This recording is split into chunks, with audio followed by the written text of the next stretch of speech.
Hey everybody, this is Rydo and we're back to video game news. Today is Monday, July 27th, 2026.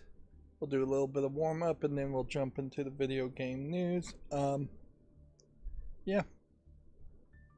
I am increasingly going to suffer, it seems, by sleeping the days away, and that I am really falling asleep right at that 9 to 5 time frame when anybody would be open for business. Need to probably make some customer service calls in the next couple days, and I'm going to struggle to be awake during those hours. Over the weekend, I played a lot of Paper Mario: 1000-Year Door. It's a bad game. We're going to scroll down the 24-hour peak concurrent chart while I talk to start with. Yeah, you get to a point in the middle part of the game where they are straight up just wasting your time. Like, the entirety of the game is designed to make you go back and forth through very small sections,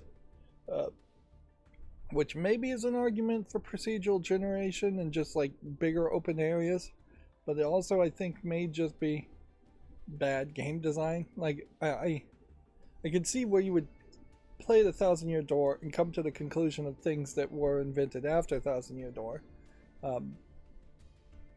but they're not really solutions that needed to be created as much as there were already solutions that already existed, I'm pretty sure. Because a lot of it is there as far as we want to make a shorter, abridged, not waste your time RPG. We're going to keep the numbers low. You're going to do 1 to 10 damage. You're going to receive 1 to 10 damage. You're going to get at least 1 XP each fight, and at 100 XP each time you're going to level up. It's not this compounded. It's 100 XP the first time, then it's 200 XP. You do get significantly less XP if you are not in the area you're supposed to be. And since there's only 7 or 8 chapters, that means by the end of the game, there's really only one place, maybe 2, that you can actually fight and get a decent amount of XP if you're going to grind to level 99, which is the max. In reality, I don't think anybody really has a reason to grind. In fact, all the numbers feel really, really off in the game from where I am, as if there was just going to be a new game plus. And even then, I don't know why you would want to play the game a second time, because the badness is in the time wasters. You get to a point in the middle of the game where a character tells another character in this 3-way conversation to say I love you 100 times. You think normally that would be I love you, I love you, I love you, ... I love you, and then that would be it. You'd say 5 I love yous, which would mean you'd have to press the A button 5 times to go through the conversation, and that would be that. No, it makes you sit there, and it starts after the 4th or 5th I love you a counter, and it makes you press the button 100 times for no reason. Like, it's required to move the story forward, but it doesn't teach you any button timing. It doesn't give you any challenges where you have to press a different button. It's just pointless. We want to waste your time. You later on get on this train, and it is totally designed to make you go from the front of the train back to the train to the back of the train, front back at least 10 times, just to waste your time. And on the train there's nothing attacking you, so it's not like you're running into random spawn encounters and can break up that monotony by grinding or doing anything different at all. There's a whole cooking aspect to the game that is really unnecessary and unimportant and not emphasized. There would be a lot of grinding you'd have to do there. There's be a ton of grinding to get enough money to get a maximum amount of money, which is $9.99. Now apparently the Switch version of the game kind of modifies some things. There's a rat that you're supposed to invest in, and the opportunity to invest in the rat was right when I didn't have enough gold, so that would have given me probably a significant amount of gold, but not enough. And really the only thing you're going to use for gold is buying items, either to then use to cook in the recipes or to buy badges to collect all the badges. If you wanted to be a completionist in this game, you're going to be grinding out a lot of extra stuff. Unless, of course, there is a new game plus, and even then, though, you still run into the core problems of the monotony and the time wasters. You have Luigi show up, and he'll tell you this stupid story that's super long. And yeah, the vast majority of the dialogue, even the main storyline, important stuff, is very much too long. And just like whenever you get into dialogue, it is super annoying. Perhaps this is me in 2026 playing a game that doesn't have voice acting, and maybe that's part of the problem. But it would only be a small part of the problem, because the Luigi story, the saying I love you 100 times, all of that being shown, even if it was voice acted, would very much be an obvious time waster. There is a whole bunch of star pieces that you can trade for badges, and I misread what the shopkeeper was saying, so I would talk to the shopkeeper several times and say, and read it as if it was saying you're going to sell badges to get star pieces, and I'm like, why would I want star pieces? I haven't found anywhere to use them. In reality, it's you use the star pieces to get unique badges that really you can only get from that shopkeeper. And there's 100 in the game, and you basically have to get 100 to get all of them. And they are hidden a lot of times randomly in the floor, and it's not until you get a character fairly late in the game that that character can sniff out where these hidden items are, which is a huge time waster, just telling you to go back and play every single screen of the game. Yeah. It is very much like they are trying to undo the original Paper Mario. Which the original Paper Mario was much longer, but it was because I think you went a lot further, you had just a lot more conversation and interesting characters. There's far too many companions in Thousand Year Door. Companions, you collect them and then they are minimally useful for the rest of the game. You do have to swap them out every now and then, but they are certainly not adding to a team. I don't think there's ever going to be a point where you have two companions fighting for you at the same time. There's a lot of numbers things in general. Seems like whoever was making Thousand Year Door was obsessed with numbers, so you do have at least a couple of enemies where it's just like, how many people can we put on screen at once, which is pretty easy when you're putting a whole bunch of people on screen, but then you're not actually programming any AI to them, or they're all acting in unison. Yeah. And very noticeably, let's move on to the most wishlisted games. It's just taken me a lot longer to get to almost being done with the game. And it definitely has not been as satisfactory as pretty much any of the other Nintendo games I've been playing while lying in bed, while taking breaks from programming, which is the other thing I have been doing, and I'll talk a little bit about that in a second.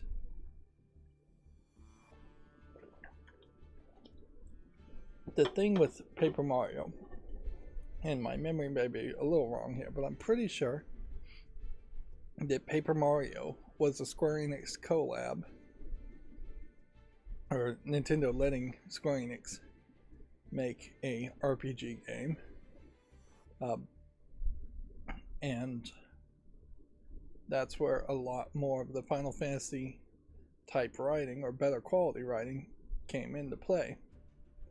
And that, I think, fell through in that Nintendo didn't want to lose control. But it could very easily have been Square Enix's fault. They usually screw things up. The management does. And so Square Enix then, I think, pretty much directly followed a path towards the Kingdom Hearts series, which, in comparison to the Kingdom Hearts game I did play, there's a lot more grind and a lot more ridiculous Final Fantasy visuals in Kingdom Hearts, whereas Paper Mario feels like it's Mario in something that looks like a Mario world, but pretty much all the other characters are not Mario characters, other than maybe Luigi shows up for some background role. I guess same is true for Thousand Year Door. You'd almost think that the Paper Mario series might be the place where they might try to introduce a new character, but yeah, it doesn't really work that way either. Like Hattie from Mario Odyssey, for instance, would not have been a good companion in a Paper Mario game, and that his importance and usefulness in the story would have been very much watered down in a Paper Mario game, because there would have been potentially 5 other companions that showed up. Which, yeah, when you look at Mario Odyssey, if you took the visuals out of it being 3D, you basically do have a Paper Mario game. It's a Mario game where Mario is in strange lands, meeting strange people. It even ends on the moon, which is exactly where I am heading in Paper Mario A Thousand Year Door. So, yeah, in a lot of ways, I guess that there might be some rehashing going on here as far as the concept goes. So, yeah, Mario got at Odyssey. I think that's the name of the game.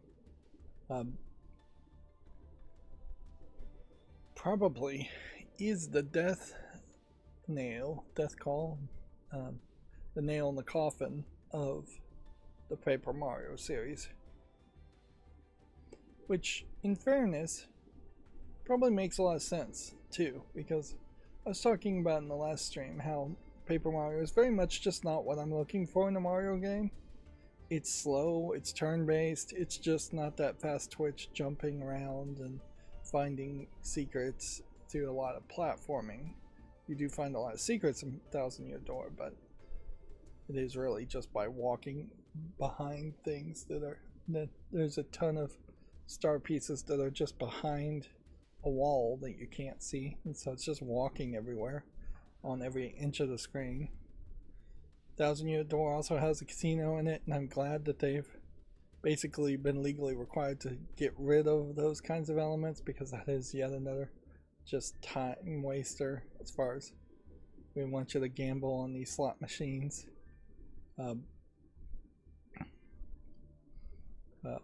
Or yeah, it's pretty much slot machines, and then there's a couple of other things, none of which pay out particularly well. I haven't gotten a 777, but I don't think there's a way to manipulate or cheat these slot machines either.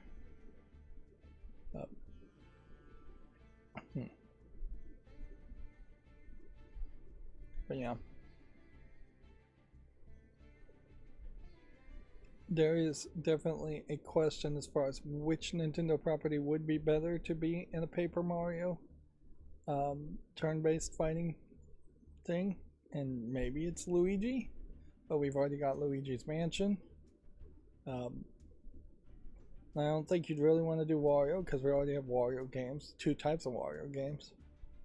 I think you probably would want to think of a whole new character, because there really isn't one that fits particularly well.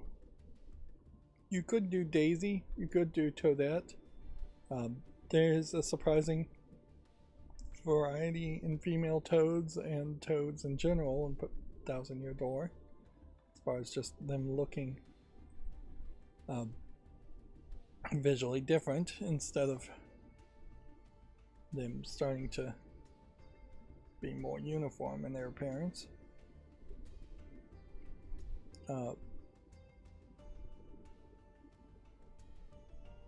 But yeah, you could even have like Bowser or one of the Bowser kids, Bowser Jr., be the RPG guy.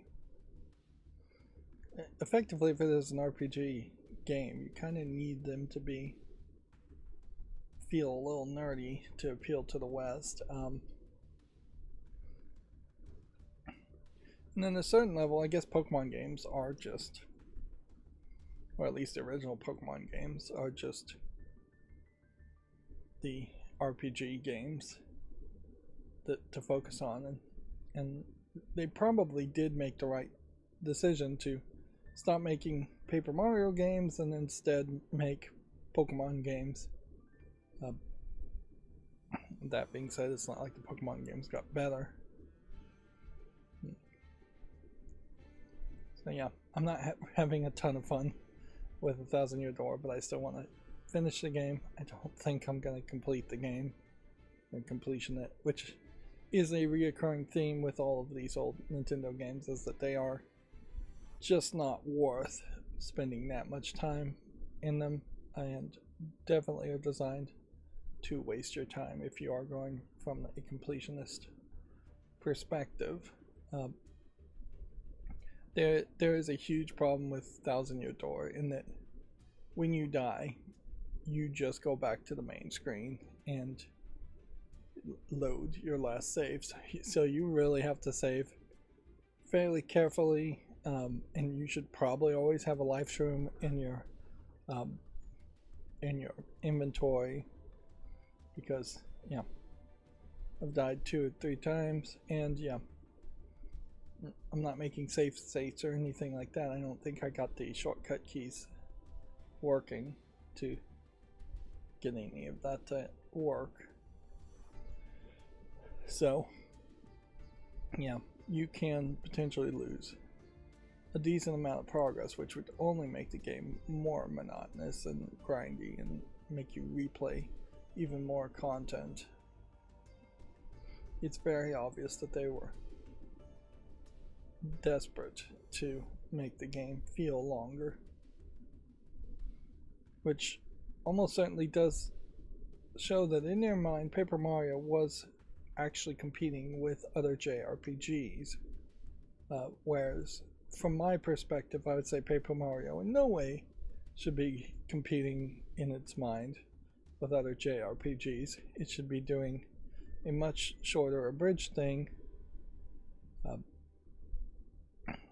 because yeah, the thing about JRPGs is they were always too long, and even the Japanese now are starting to admit that they are too long. It is also kind of interesting to recognize that the Game Boy Advance was really late to the party. So Thousand Year Door is a GameCube game, and they are just pushing the Game Boy Advance, which is to say that the 3DS was not out until I believe after the Wii. Yeah, I think it went Wii, then 3DS, and I don't think there was any kind of connectivity at that point as far as a connecting cable or crossover gameplay content between the Wii and the 3DS.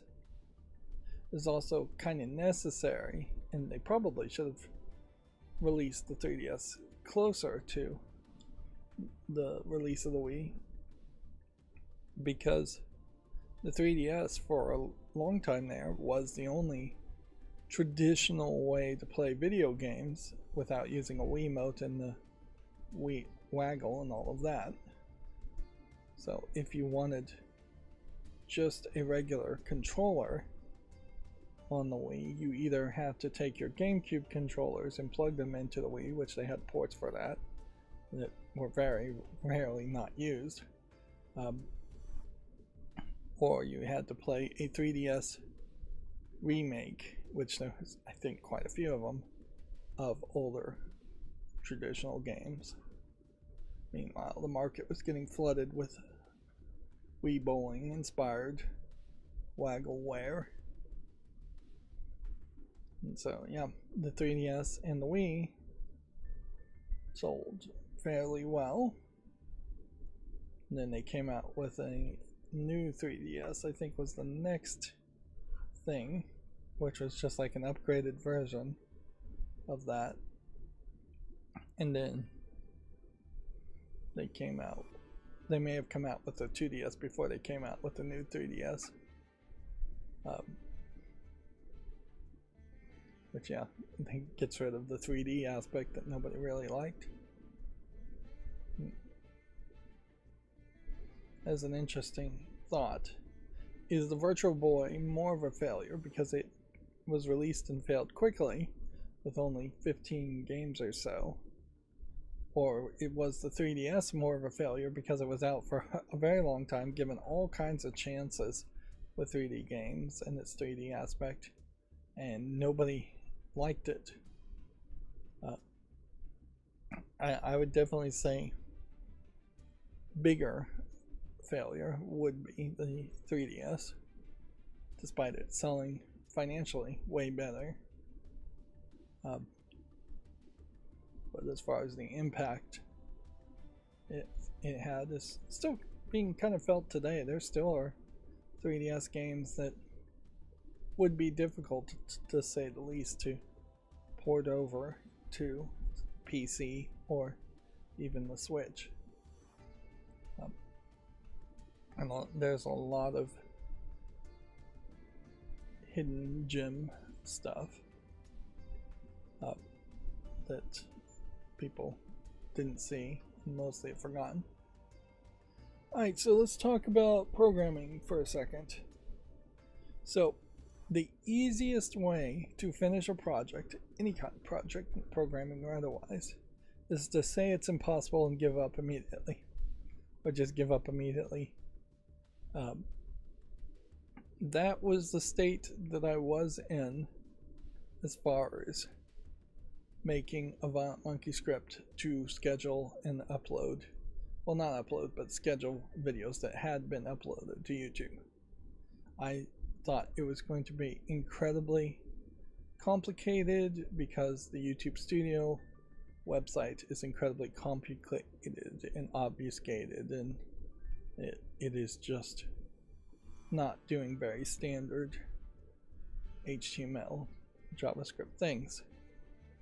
Well, I started to play with it a couple days ago, and it turned out to not be that complicated at all. I basically have about 70 lines of code that are, I would suspect, I would say 80% done to schedule videos, which will be its own internal script once done. And as I continue to make more progress, that means I put more time working on that, which does mean also, though I am procrastinating on the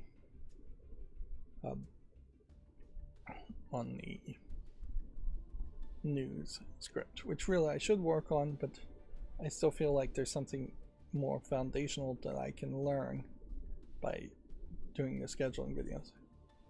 Yeah, it is way easier than I thought it was going to be to find a link and click it in Violent Monkey than it is to do it in the pretty terrible interface of UI Vision. I would imagine there's probably close to 500 lines of code in UI Vision to schedule YouTube videos, and a huge amount of that is really just slowing down clicks and doing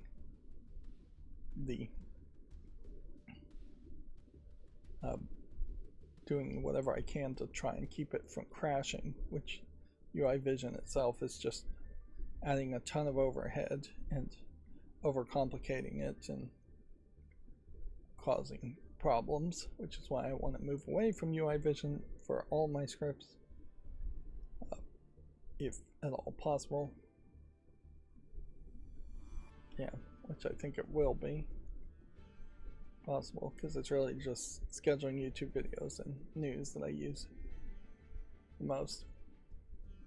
So by making progress towards a new project, I slowed myself down on the new scripts. So we are still running the old macros to open the news, and I do believe today is yet another day where the tags and tabs are going to be, not tags, but tabs, the browser tabs are going to be out of order. So apologies for that. But yeah, I am making a significant amount of progress.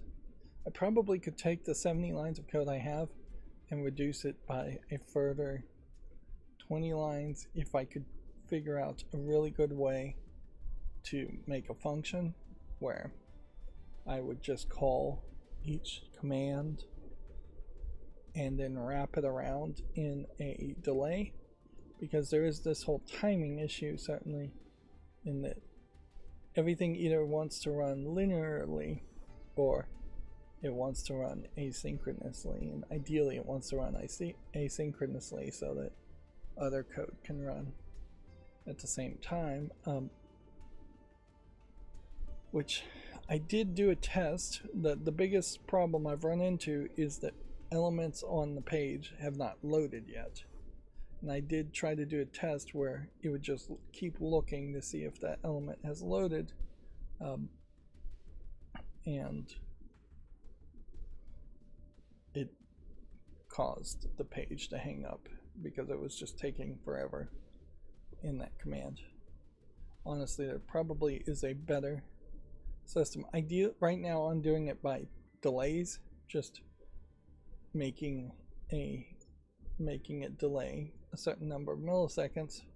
That is the wrong way to do it. Overall, as far as efficiency, it would be much better to make it happen when the page itself returns an event that it is done loading.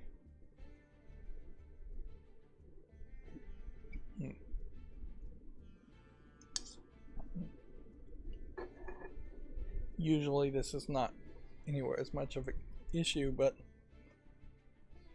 as I said earlier, YouTube Studio is a very weirdly programmed website. Also kind of a buggy website in that there is just a lot of stuff that the page tries to do that if you're not in the partner program or authorized to do, it will just fail on the back end of the servers.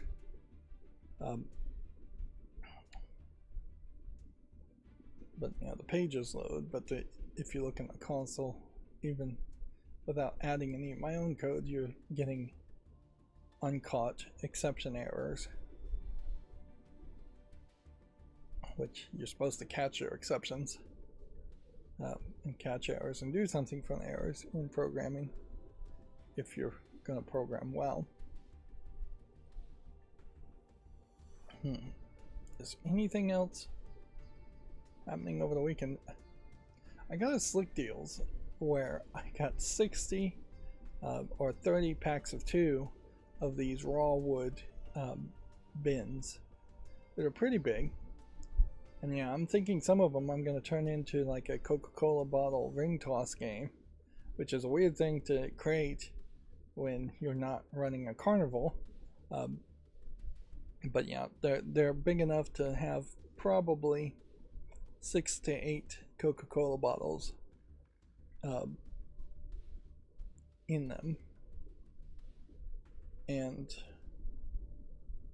yeah, this was from Walmart distributor. I would assume, noticing how damaged the inside boxes were, that a truck fell over and that's why they were on sale, or there's a shipping crate that was on the risk of being sent back to China or something like that. I also kind of suspect that the raw wood may not be marked and appropriate for sale in like California as far as labels on it. So it came in 4 huge boxes from Walmart, and I would have loved to kept more of those boxes, but 3 out of 4 of them were damaged pretty badly.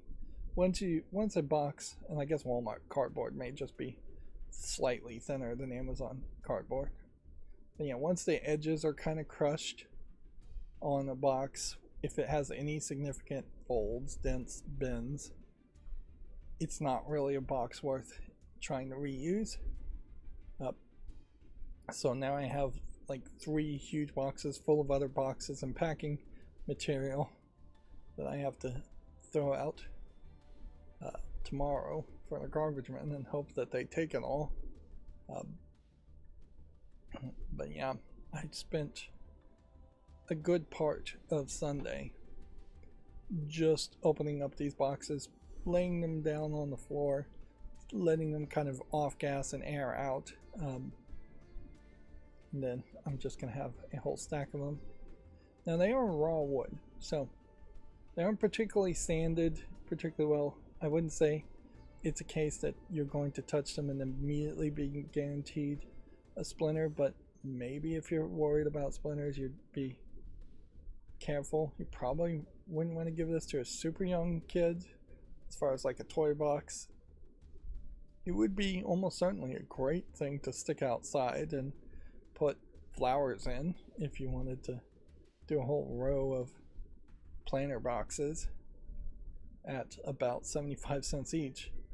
That would work fairly well. You could possibly sand them down a little bit more with some kind of automated process. But yeah, they are solid base. They don't have holes in them like the plastic ones will to reduce weight, which is probably another thing, is that they probably are a lot heavier and bigger in their packing than a plastic bin. They're also in packs of 2, whereas it would have made a lot more sense for them to be in like packs of 6 stacked into each other. Yeah, I think I'll probably end up putting a lot of Legos in them and things like that. I got them because there were slick deals, and I got 32 packs because it was free shipping over $30. I could have probably figured something else out to buy from Walmart.com, but I didn't think that far ahead. I've always wanted, and I generally want to have just multiples of the same thing where everything matches as far as bins and storage go, and I have achieved that. This almost certainly would be great for like organizing stuff in a garage, although when you say stuff in the garage, you're basically saying stuff you probably should throw away or aren't even really thinking about. Still playing Pokemon TCG Pocket, waiting for it to roll over to the next expansion. I basically have nothing, or just a couple things that I'm trying to collect that I could likely collect. So we are really in a holding pattern until the next expansion. Still playing Memento Mori, which, it being an idle gacha game, I am basically in a holding pattern always until the next thing happens or until I get enough gems. I would have hoped that on one of my 2 accounts I would have gotten the newest character, and honestly I would have really hoped that I could have caught the summer characters who are going to leave again probably until next summer, which is not 100% guaranteed that Memento Mori will even be running in by next summer.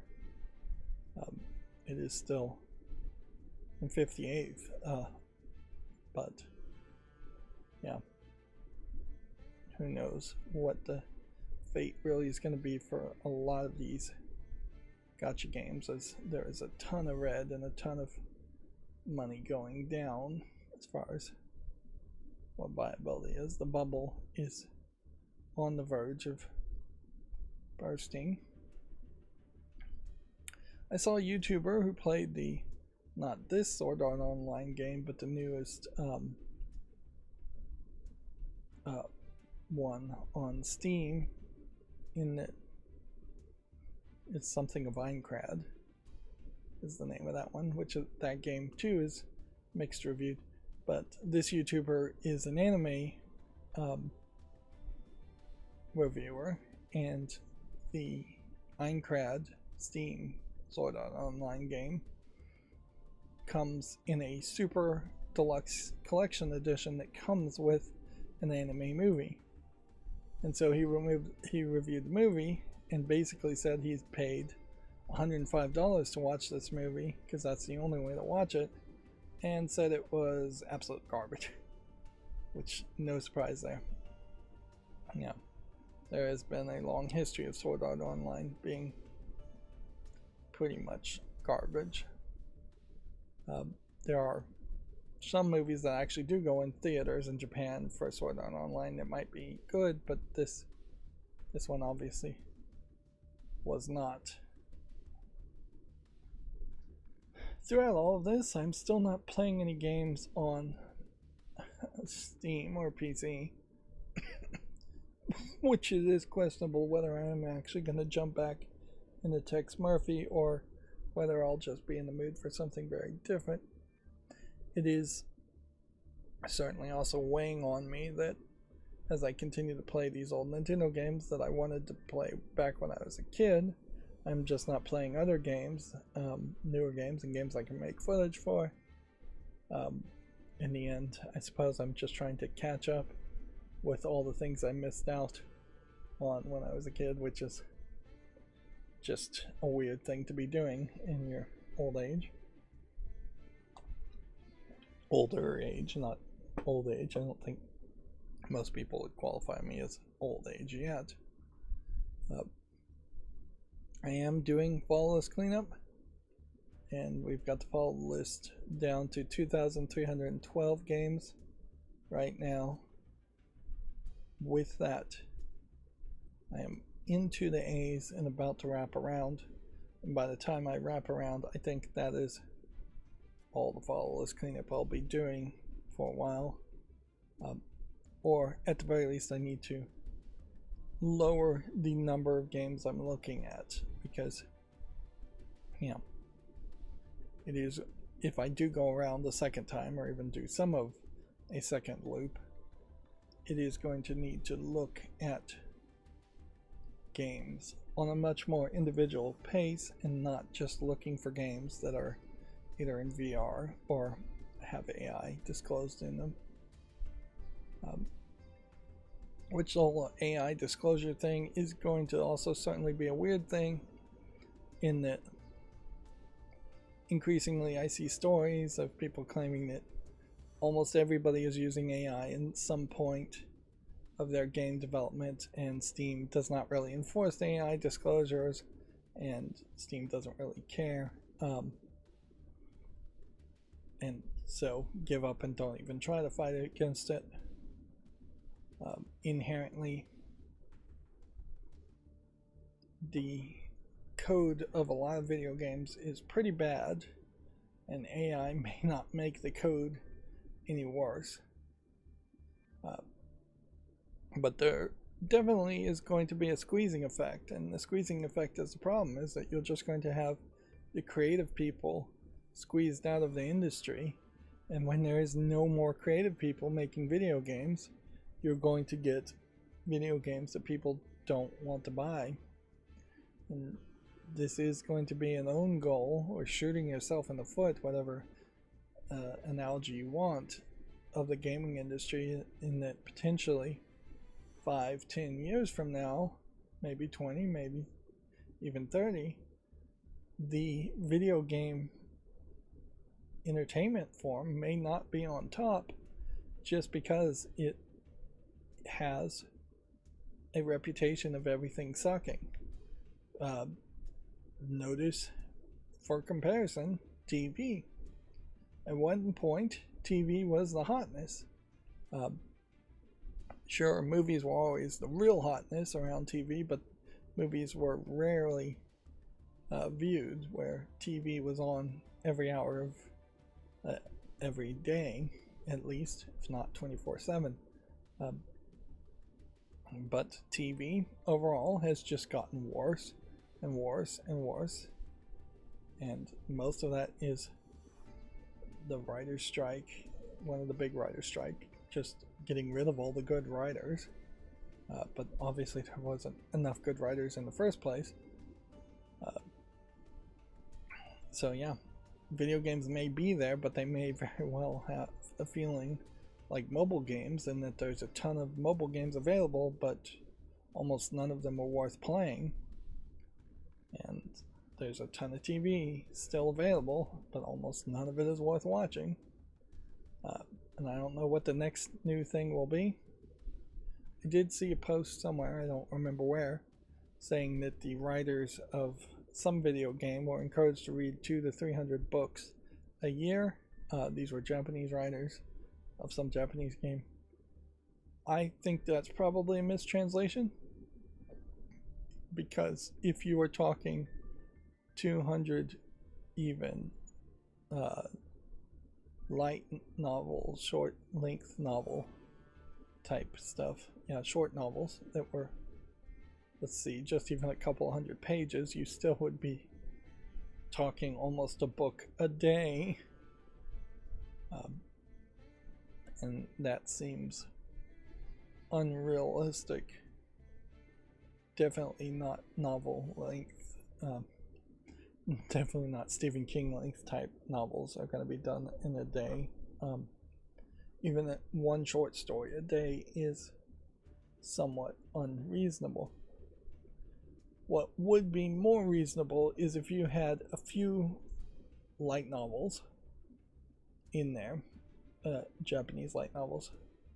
That's much more believable, that you could read through one of those in a day or two. And then if you mix that in with individual volumes of manga, yeah, that is super doable. You could read 2 or 3 mangas, because manga is mostly pictures anyways.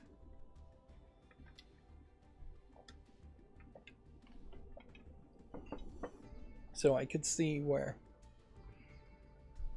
they are including light novels and mangas, and very few long form books in Japanese. Japanese tend to read a lot more in general, as far as just text on screens or text on pages. It also might very well have been that somebody said that and nobody really listened to it. Yeah, definitely, if I had the same personality that I have now and I was born in Japan, I would definitely tell people yes, or lie to people like crazy, and then just not actually do anything they're asking of me. But also, certainly, I'd almost certainly be considered a shut-in. And frankly, I wouldn't be surprised if they threw me in jail in Japan just for not going along with society. Yeah. Is anything happening right now on Steam? I don't really think so. The train event, I think we looked at the train event. Honestly, I don't even care about trains enough to check the event if we didn't. I guess I am pretty glad at this moment, as I'm thinking about just trying to make it through the final stretch of the year. As far as finances, I'm pretty glad at the moment that I don't have an opportunity to buy the Steam Machine, because it would be pretty painful to buy the Steam Machine. And in general, yeah, there's still a lot of bills and things that are gonna be fairly tight from now till the end of the year, I feel like.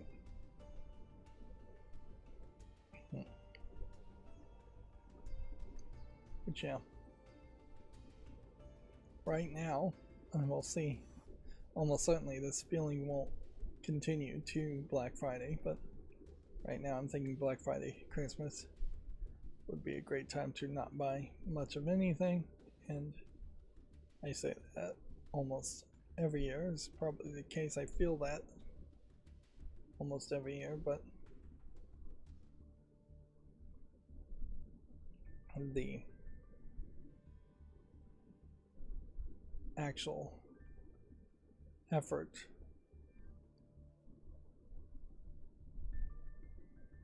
never really gets satisfied.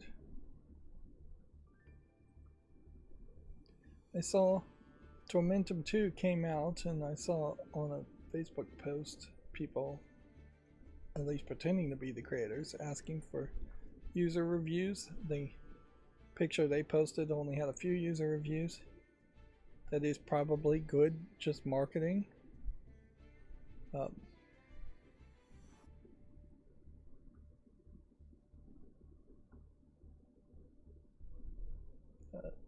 Yeah, as far as just like user reviews increasingly are very important on Steam, and sales obviously are important on Steam too, but the Steam algorithm seems like it is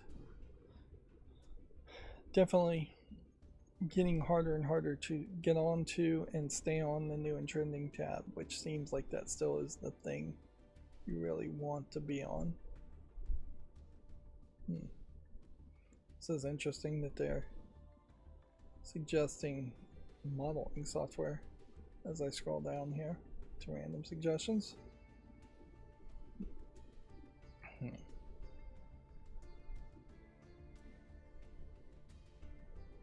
This one, I don't think people liked the remastered. And honestly, let's face it, I didn't like the original House Flipper game.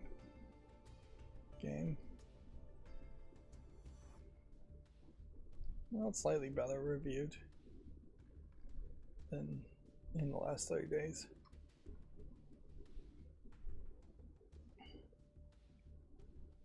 So yeah, this is rated very positively now with 71 user reviews.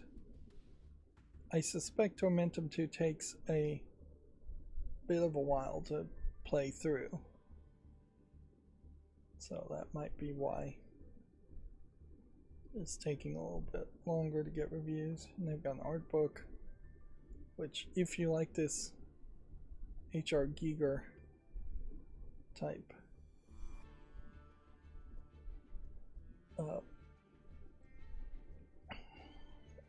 art style, the art book does seem reasonable there. It is interesting how they can add the art book to the first game. By adding the art book to the first game, they can, well, I think generally they can say in the updates anything they want, including promoting the sequel, which that doesn't seem too annoying, but it is somewhat, I imagine, annoying to a few people. I probably should go and ask a deeper question too, as far as dark fantasy. I don't know what happened here. as far as the news. They're talking about a completely different game now. And but yeah, the idea of this is from 2016. So they announced Tormentum 2 in 2018, and 8 years later, they released it. But it is also a hand-drawn dark fantasy game, so I'm not super surprised about that. That does bring about an interesting idea, though, as far as dark fantasy as a tag. And perhaps they should get rid of the tag dark, because I imagine there's just going to be a ton of things that have dark as the tag, because visually it's dark there. And at a certain level, I don't know if dark means the same thing to everybody.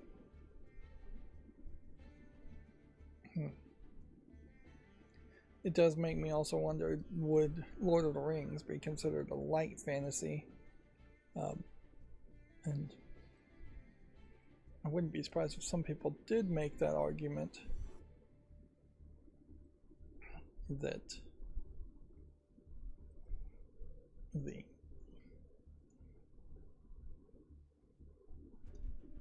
that it is more of a light fantasy. Almost certainly you'd say The Hobbit is light fantasy, for the most part, at least.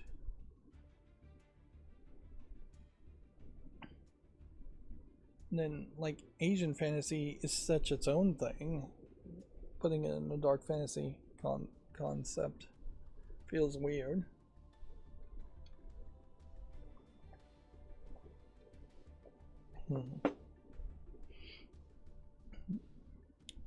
Even Doom being labeled a dark fantasy, I think, is probably wrong, because I don't think it's a fantasy. I think it's a sci-fi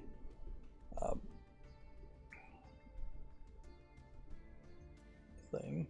And I don't think just the presence of demons, or something called demons, brings it immediately into fantasy. And then you have like Expedition 33, which probably is a fantasy, but it's telling its own world and its own story, so there really isn't going to be that much consistency. I would say Elden Ring almost certainly is a dark fantasy. But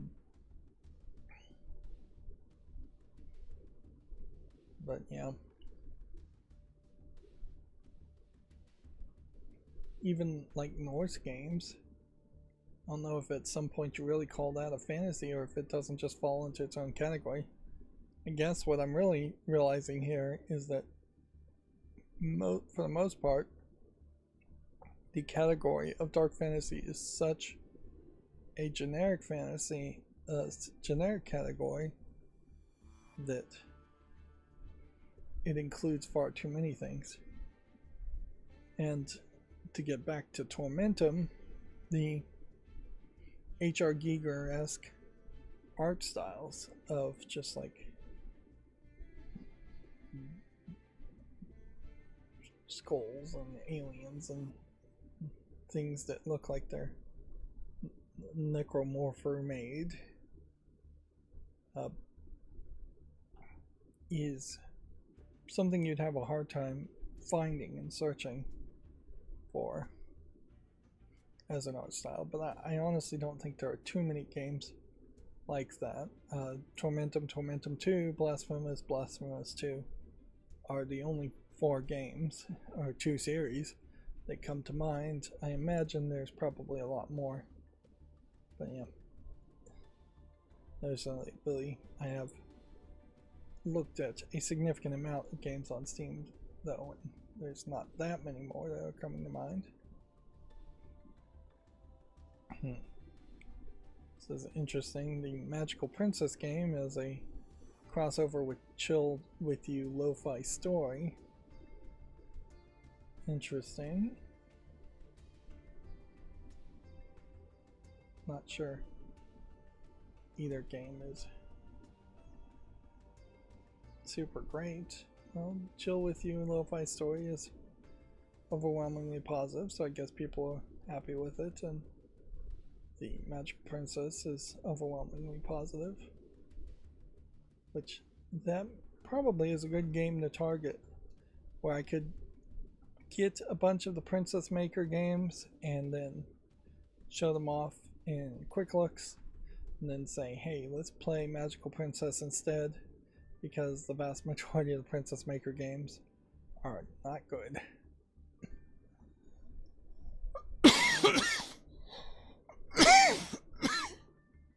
It does seem to me like we are probably hitting a realm where the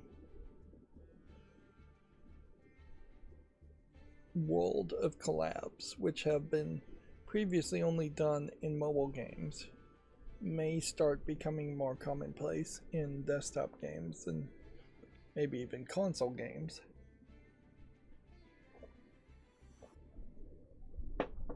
Which, in fairness, you probably have a lot better targeted audience if you are doing collabs to promote, cross-promote games. But you probably aren't reaching anywhere as big of an audience for your buck than doing a generic commercial. It is noticeable, though, certainly, that these games in particular are more niche games, so would they really have any appeal if they tried to do a more traditional commercial? These are very much passive games where you're only interacting a little bit with it. I have a growing concern, certainly, in that these types of games, this type of game, may be too close to just developing a virtual girlfriend or obsession with a virtual girlfriend, which, yeah, is only going to hurt people's social skills in the long run. Yep, I guess in the same vein, I am glad that there are no Steam Deck refurbs. We've pretty much been told that the LCD version is not coming back into stock, refurbed or new. Steam/Valve is just moving on to new components. As for the Steam Machine, I saw someone else try and build a Steam Machine in the same size, and they had a horrible time with it in setting it up, and it made way too much noise. That being said, the liters, the cubic volume that they were targeting is really the problem there. Yeah. And I think it is probably for most people a false narrative that they need, and I do emphasize need, the amount of smallness that the Steam Machine provides. Even when I see the Steam Machine on tables, it clearly feels like it could be twice as deep. And as soon as you make it twice as deep from the front of the edge of the table to the back of the edge of the table, you've got there enough room for a regular profile graphics card, which would have been so much smarter. They probably are kicking themselves in making it this small, when really a more do-it-yourself thing would work particularly well. Like, Valve could have easily made a much bigger, a slightly bigger box, not much bigger, and had it have regular RAM slots, regular graphics card slots, regular room for a power supply, and the thing that they really could focus on would have just been a GPU, not GPU, CPU and motherboard combo.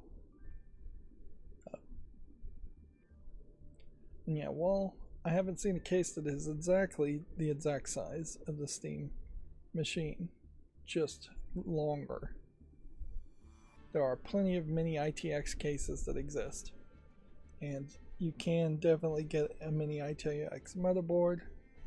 A Steam motherboard could be very much focused and customized around just really good Wi-Fi, really good connectivity to the Steam controller. I wouldn't be surprised if there is just a whole Plan B Steam Machine XL that comes out that is very much like that. Maybe the Steam Machine always comes with a graphics card installed, or it has a special option to not get a graphics card installed, so maybe there will just be a base configuration. Sufficient to say, though, SteamOS, while it has made great strides and progress, really has not been focused on enough for them to let it support basically all hardware.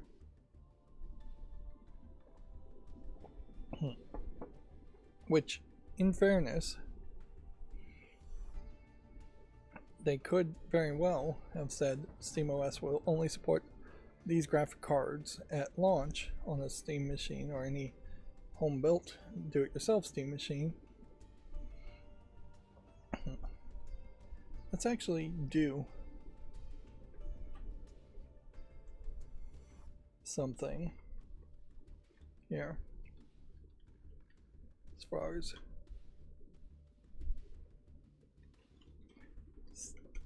Steam machine like mini ITX case.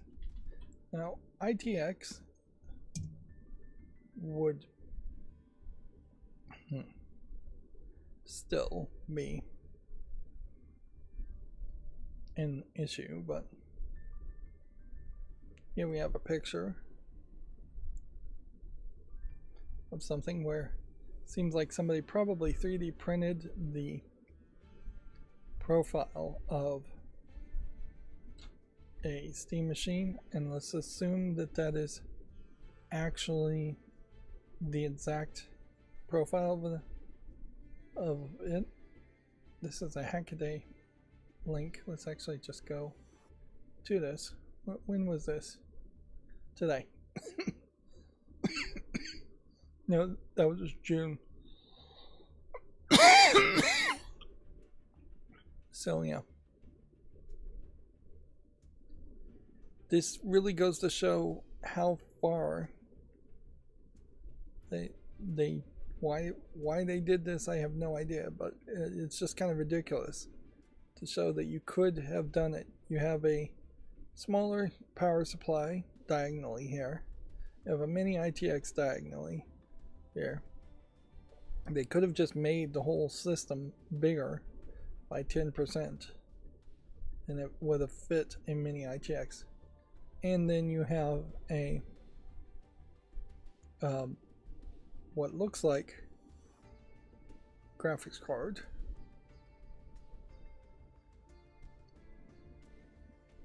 Yeah, this is a project, although I would assume you're having to 3D print the case, or yeah.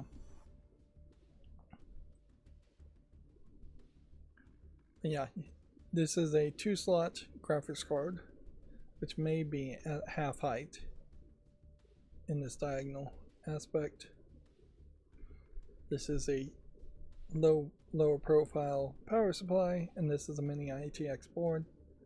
It's questionable on the airflow as far as one giant fan. If they had made the real Steam machine bigger, then you wouldn't have needed as big of a radiator, or you would have had more room. Let's see if there's any good angle to show this from this angle. This is an actual 3D model. Yeah, right now the real steam machine basically has most of its components at the bottom. And then it has one giant fan, I think at the back, sucking air out. I think.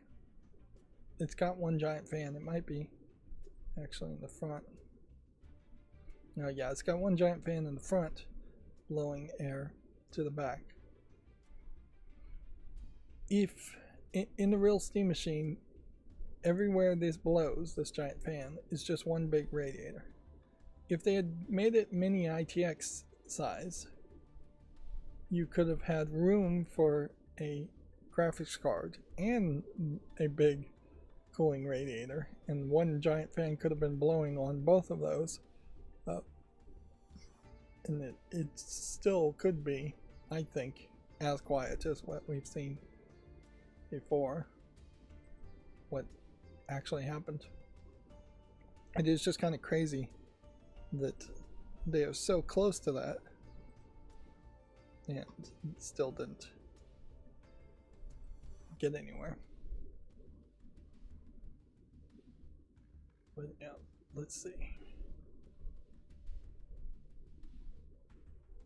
This is an ad. Why am I clicking on ads? Well, whatever. We'll look at an ad for a second here, just to show what a mini ITX case would look like. These are bigger than the steam machine, but not by that much. Like, you can definitely have something that is cube-like, and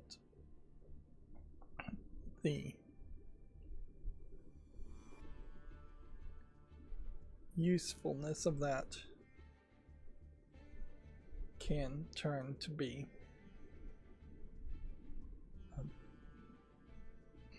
I lost my train of thought there. This longer, more vertical, more rectangular shape might actually be useful too. Yeah, they either have raced to make things that look like steam machines, or they have raced to do something else. The question I suppose really to ask, though, would be,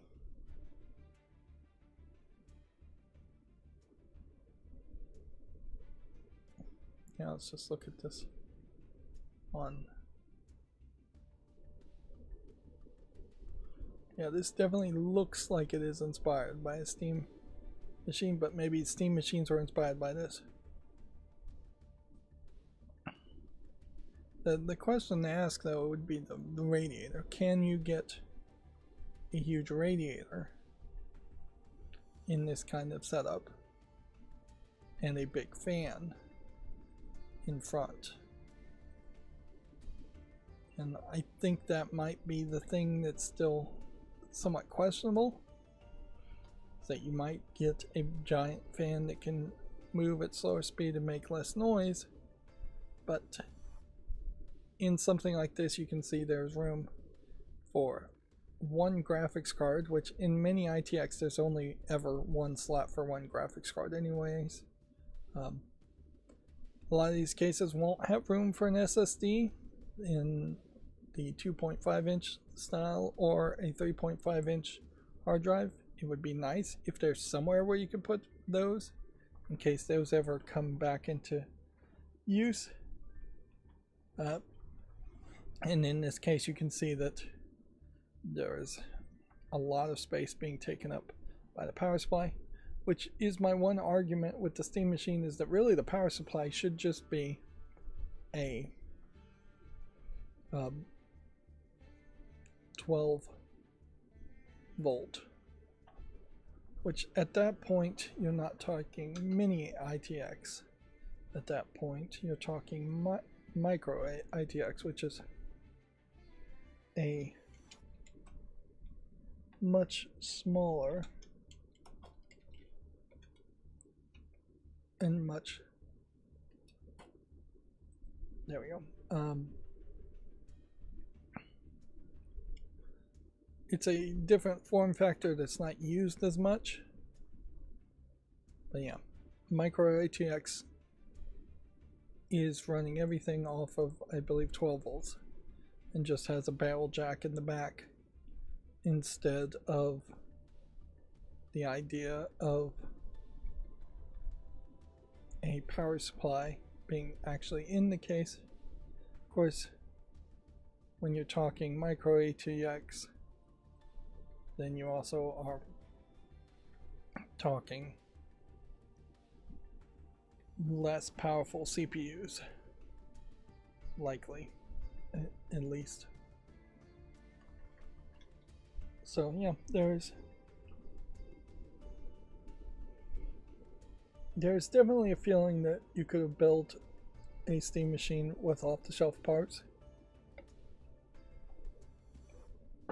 Arguably, there is even an argument now that if I got off my butt and actually got motivated and built my computer that I haven't built yet, and then somehow got a burst of energy to build a new computer, that there is definitely an argument to making a mini ITX or micro ATX Steam machine, Bakelite machine. For now, SteamOS possibly in the future. I do kind of question now if a SteamOS 4.0 is going to come out and actually be solid at supporting other hardware. I don't, in order at least, have any Video Games Chronicle articles, so we may just be going through Komatsu articles for now and then we'll go back to it. But we will talk about it. Talk about Video Games Chronicle news at some point, I'm sure. So yeah, let's start going through the news. Well, actually, there's one thing I just want to talk about first. And so, we are potentially hitting a point where we are pre-canceling games. Now,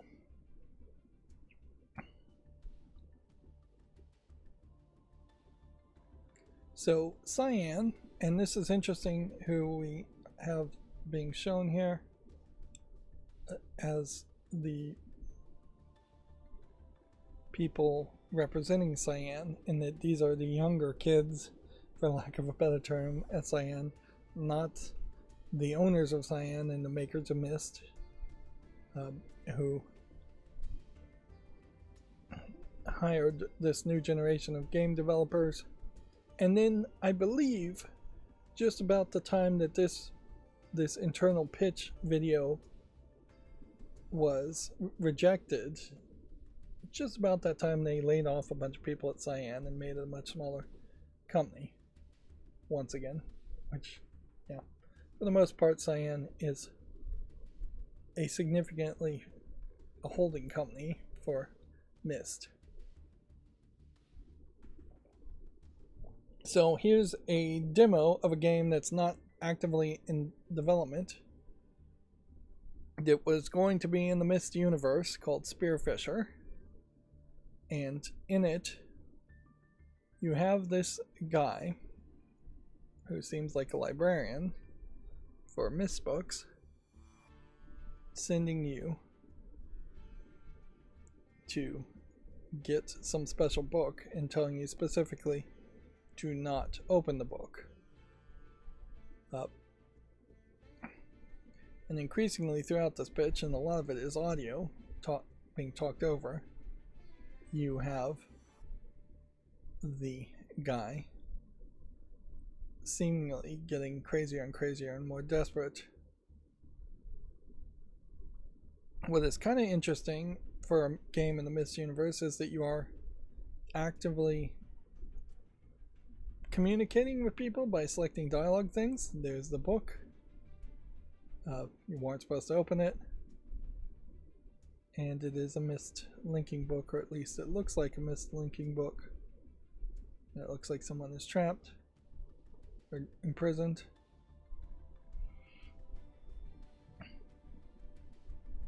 So while this game does have a lot of visual polish for the Myst series, and it looks like there's this kind of corruption that is going on there throughout the worlds, and there's some slightly more dynamic things happening. There isn't anything particularly special, it seems like, that's happening. This is interesting in that you're wearing a glove and he can slam your hand down on the book and it still links you.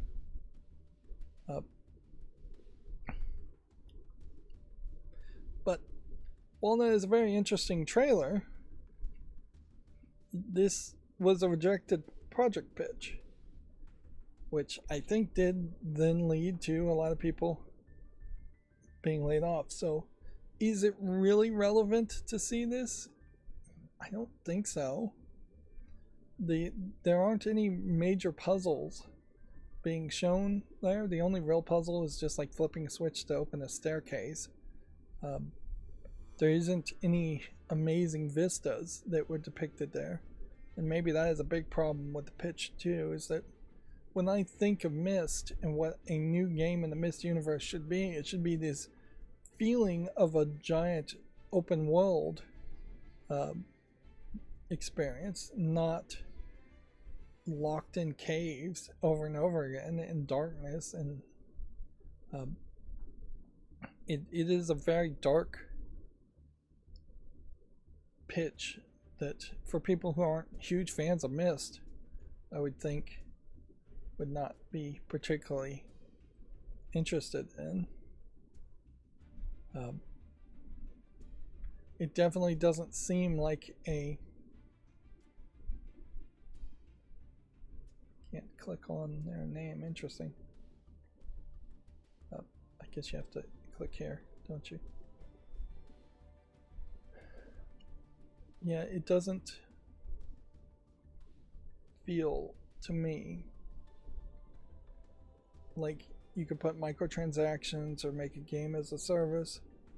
It definitely doesn't feel like this was going to be an online game. When I first saw this and it said Myst Universe, I thought for a second it was going to be an MMO or something. You can see Cyan in the order of their YouTube page put this out a day ago, where the making of Myst Remastered was 9 months ago. Ribbon, the new Ribbon remake, did particularly well, but that was like 2 years ago, and it can only do so well, which inherently... Myst was the best-selling game for the longest time, and it may still be the best-selling video game for PC ever, if you count all the remakes and remasters, which is kind of a cheat, but every other game could have done that too. But it still is very much a niche game. Here's the old guy that owns and runs Cyan. Yeah. And yeah, maybe if he retired and the young kids actually had total control, then maybe they would have a different feel to them and be able to actually make games. They probably need to make a lot smaller games in much more frequent cases. When you look at puzzle games, that the trend tends to be to want to make smaller ones more often, instead of trying to make something like The Witness every 10 years. And even The Witness had a lot of repetition where Myst games tend not to, or Cyan games tend not to. Firmament was a huge failure, and it felt like it could have been in the Myst universe. Abduction was a big success because it was their first game back after being in stasis for decades. And I think Area Man Lives Here is something they just published and didn't go well. They briefly had a stint in trying to publish things. Like Firmament in particular, I think, was the project where the new kids, the new class of employees who had been hired, were learning how to make things in a modern engine, whereas the original Myst games were made in very old engines. Originally, Myst was made in Apple HyperCard, and then it was made in Real Media, which maybe eventually evolved into Unreal, but Unreal would be particularly different. So yeah, this could very well be the beginning of a trend where we see games that are canceled, game pitches that are canceled just being shown off. Typically that doesn't happen because people will constantly just pitch the same game to new publishers, hoping to get it made years down the line. And yeah, it kind of feels like the reason why Cyan is showing that is because Cyan is on the verge of going into stasis, if not completely shutting down. Which that is fairly reasonable to believe might happen. The old guy may just want to retire, and it would make some sense for him to sell the company or shut down the company instead of making it be like a union shop owned by the new kids, which would be ideally, I think, what should happen there. They would have sold it to Ubisoft if Ubisoft was in better shape, but I don't know who's even buying at this moment. As far as that, Saudi Arabia, Tencent, yeah, there's a lot of bad options there as far as selling the company quickly. There is perhaps an argument, not physically close, but I could see where 2K might want to buy them. 2K kind of doesn't have a puzzle making company. They probably don't want a puzzle making company, but you could have them and have them create puzzles for games like Borderlands, where Borderlands in particular would probably benefit by having a few puzzles here and there in it, although that would be a odd combination to say the least. But yeah, I wouldn't be surprised if we see more videos not even being leaked out of pre-production projects that were passed on. It is worth remembering though that there is tons of things that get passed on, and what we just saw there was very much just an animated pitch that very easily could have been made by somebody external and not anywhere close to what a final product, if a final product was made, would have been. But again, if you were going to make a pitch for a new Myst game, it needs to be big open areas, at least as big as the island of The Witness. It needs to show off a lot more puzzling and a lot less story stuff. They probably, in my opinion, they're probably focusing a little bit too much on the story, considering how, if you look at the 5 Myst games stories, they are kind of rough. They're okay, but the people are really there for the puzzles. And I would want to show big open vistas with very dynamic, different looking visuals. I'd want everything to be well lit. And if you were going to do a dark underground layer, I'd want a whole bunch of fire and red and things like that to light things up. And then, yeah, something new and surprising certainly would help too, instead of the same old, same old.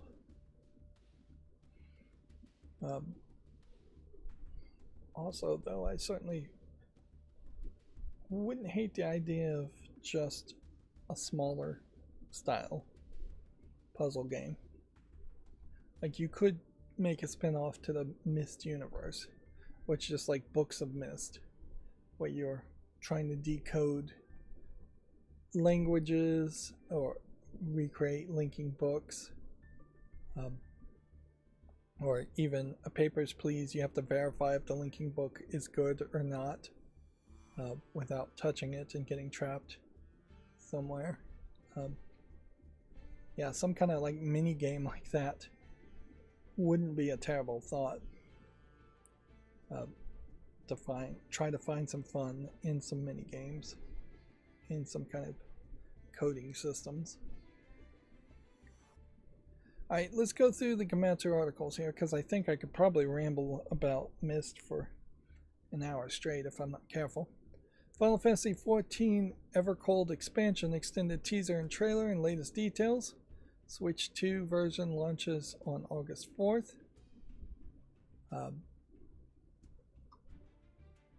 We'll leave it at that. God of War Laufey launches February 16th, 2027. So it's not that far out. Okay. I guess we want to watch this trailer. It's 34 seconds.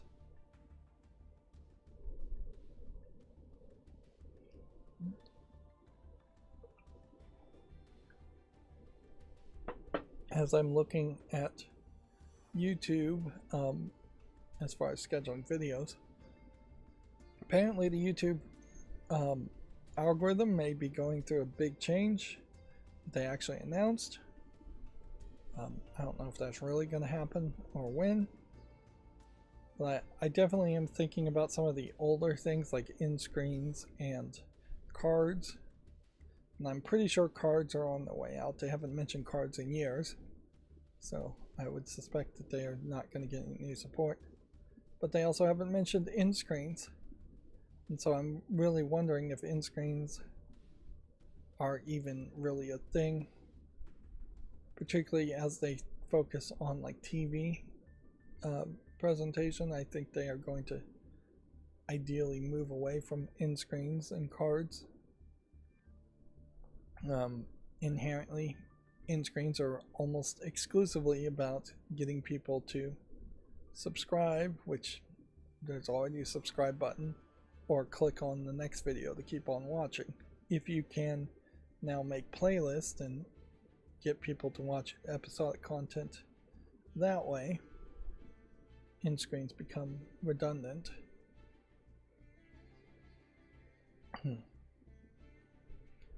Let's see, moving on. Tomb Raider Catalyst, Amazon Games boss suggests a 2028 delay, but the publisher says there are no updates. Development is progressing well, says Amazon Games. This is a great example of people at Amazon just not being on the same page and only one person being authorized to talk about a project. Which honestly, if I was the boss of a games company, this would be the first speech, and potentially a speech that's just repeated every month, as far as I am the person in charge of announcing all information. You are all under extremely strict NDA disclosures. Everybody below me is not authorized to talk to the press. We want no leaks whatsoever. And I think most people in the game industry know that anyways. And weirdly, it's the management that seems to not know that, because we really don't get a ton of leaks around games, and most leaks around games would just not be worth publishing either, as far as it's progressing smoothly, which means nothing, because you could feel like you're doing great in programming and just not hit the wall yet, or you could have hit a wall and then you're going to be done with the hardest part, and it'll be smooth sailing through the rest of the development of a game. Either is possible, neither is super likely. Next we have Sponge Break launching July 30th, which, okay. I don't know if this looks particularly interesting. Yeah. Increasingly, I am going to assume I am going to make a YouTube short for these player versus player type games and not do that. And yeah, we really didn't have that many Gematsu articles too. Of course it is Monday, so it may just very well be that there isn't that much news. Oh, I also saw on Reddit a post, I don't know how true this is, there is a planned blackout of PlayStation, in which they're, I think, asking people to not turn on / play their PlayStation from like the 28th to, I would assume, a week. You'll have to look up the details, to boycott, and to boycott it for a week to show people really are upset about the lack of physical discs in being made for PlayStation 6 games, theoretically, or whatever the next PlayStation console is. There's a lot of speculation it will be a handheld that just couldn't have a disk drive in it. But yeah. Not sure if that really is going to send a message that the Japanese care about, because they certainly have gotten a much louder message in that the majority of people have already been trained to buy things digitally and have been buying games digitally anyways. But yeah, I would say give it a try. The real boycott will be not buying the next PlayStation console if you really need physical discs or really want physical discs. Which, yeah, speaking of physical discs, every time I talk about this topic, I think about the idea of having a shelf to represent your Steam collection of digital games. I could not find any kind of like barcode system on a quick search that is pretty looking, that also would be more vertical, other than just barcodes themselves, which wouldn't encode enough information. You can almost certainly have QR codes. Actually, I'm looking at a DVD right now that seems to have a barcode, QR code. It's probably a quick code on the spine of it. But yeah, there's not particularly anything super pretty around that. You could possibly, I guess, wrap around the top or bottom of the spine and the front and the back of a DVD case something that would be like a QR code pattern that would look more like visual noise.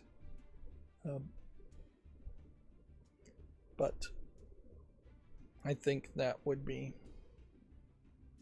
as far as you could really go with it. And then I just don't think that there is a NFC technology that would make a lot of sense too, because if you had a whole shelf of them and there's an NFC tag and you tried to read it from the spine while it's on the shelf, you're almost certainly going to read multiple tags or read none of the tags because you're not close enough. So yeah, like bringing it to a newer technology, I still wonder if that is doable. But yeah, printing out your own CD cases effectively on cardstock and then folding them in half and putting them on the shelf, I think is doable. As far as making it look pretty is where 100% or 99.9% of the work is going to be, as far as taking games and printing them out, and then printing them out in a way that it financially makes any sense at all. You'd almost certainly have to say orders are in the minimum of 100.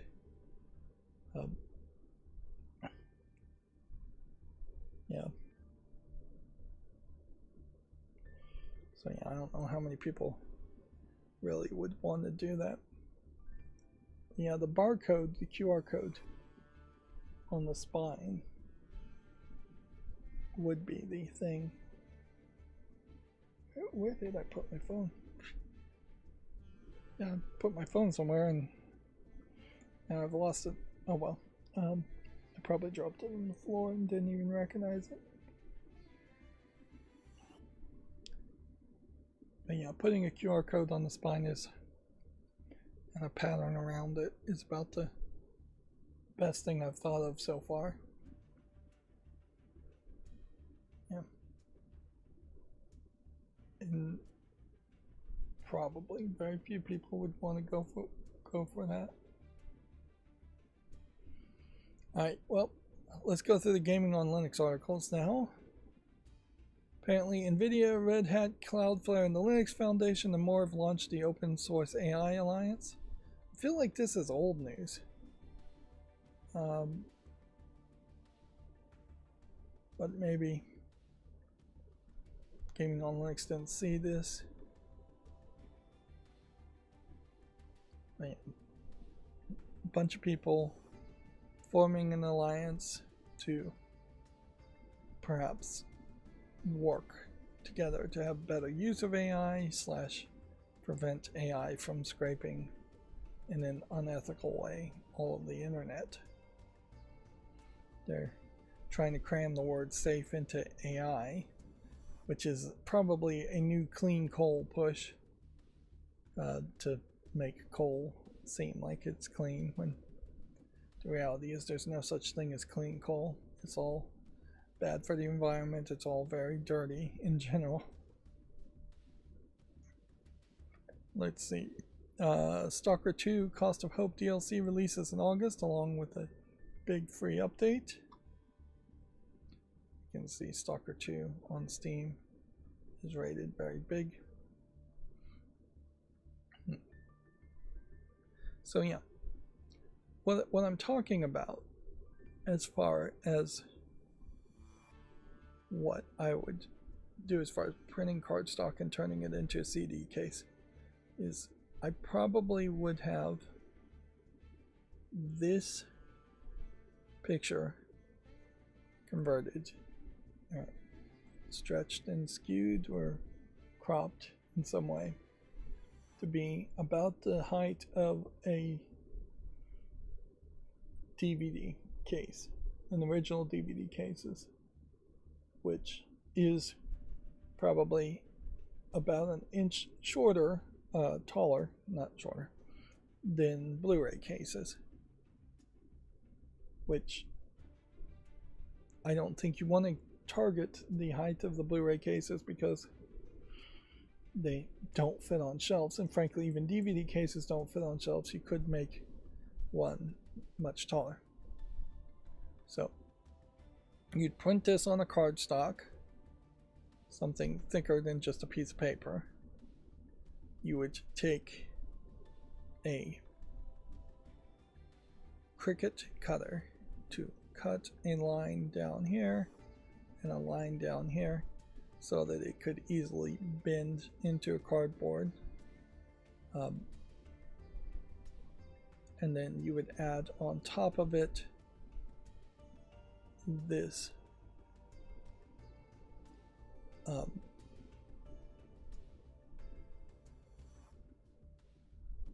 the QR code, I guess, might be the thought. It's just a Steam branded QR code banner at the top that would just look like a bunch of QR codes and dots all at the top.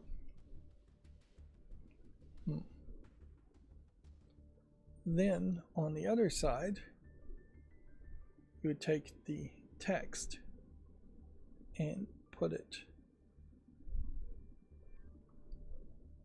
so that you could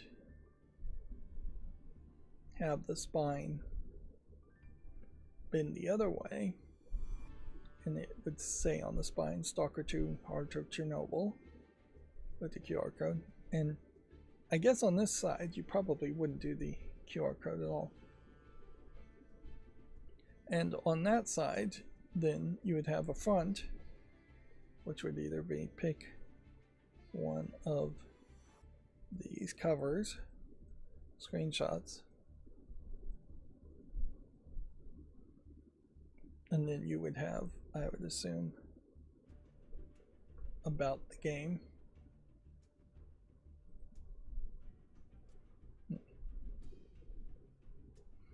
And that does really imply to me that there would just be a need to have a human artist pick and choose their things. And yeah, if I was going to do this project, really, it would have to be a thing where people did it themselves. Like people custom made prints for games.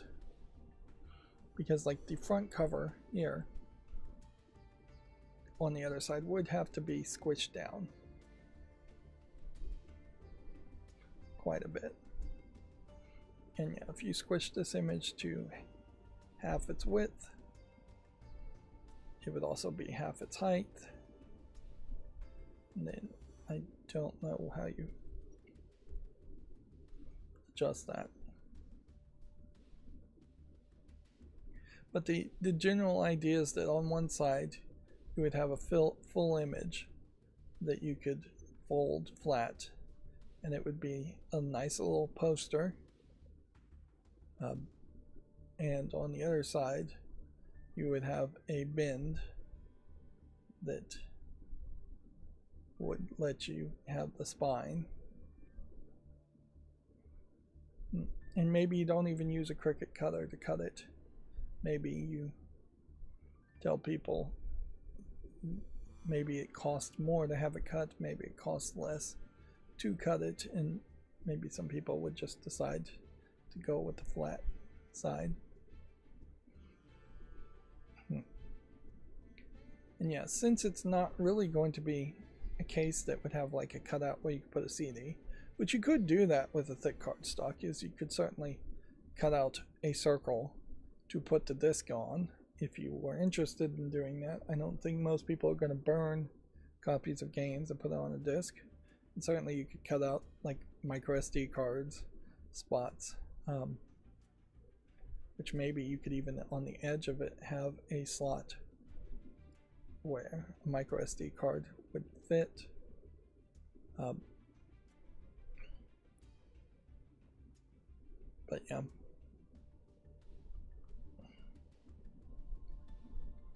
Since it's not likely going to be something that actually has to hold a CD or disc of any kind, there's all kinds of things you could start thinking about, as far as maybe you just have the edge on the side and the edge bends there instead of bending in the middle and folding like a book.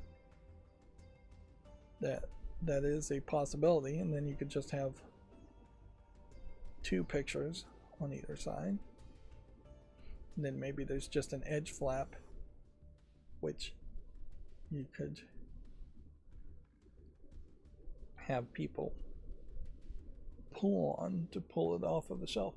Which, in fairness, the way you pull a DVD or Blu-ray off the shelf is you put your finger on the top and you tilt it backwards.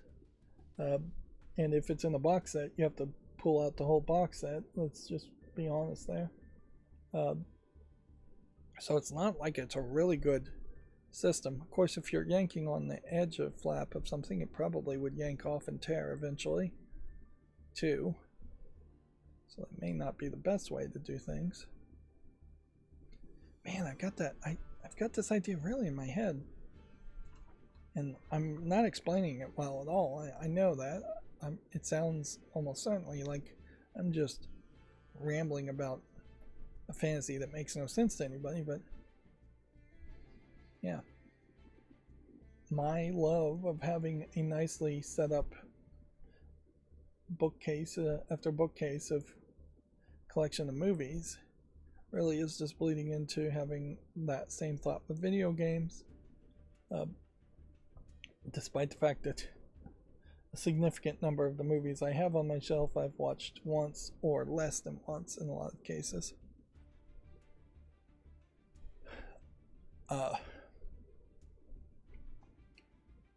You need to keep on going forward. This is probably why the last couple of streams have been longer too, is I probably have been just rambling.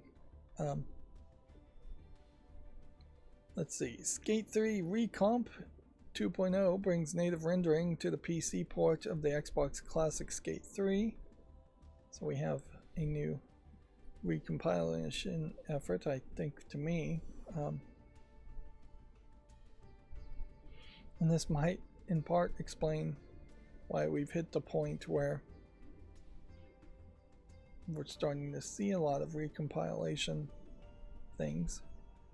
A big reason, I suspect, almost certainly, as to why we're seeing a lot of recompilation projects now is computers have just gotten strong enough, and the NSA released this software Ghidra to decompile and recompile software. So the NSA released a technology that they had been using, I imagine, to spy on software for possibly decades in the past, and they've open sourced it to, well, it may not actually be open source, but they've released it so that other people can use it / get used to using it.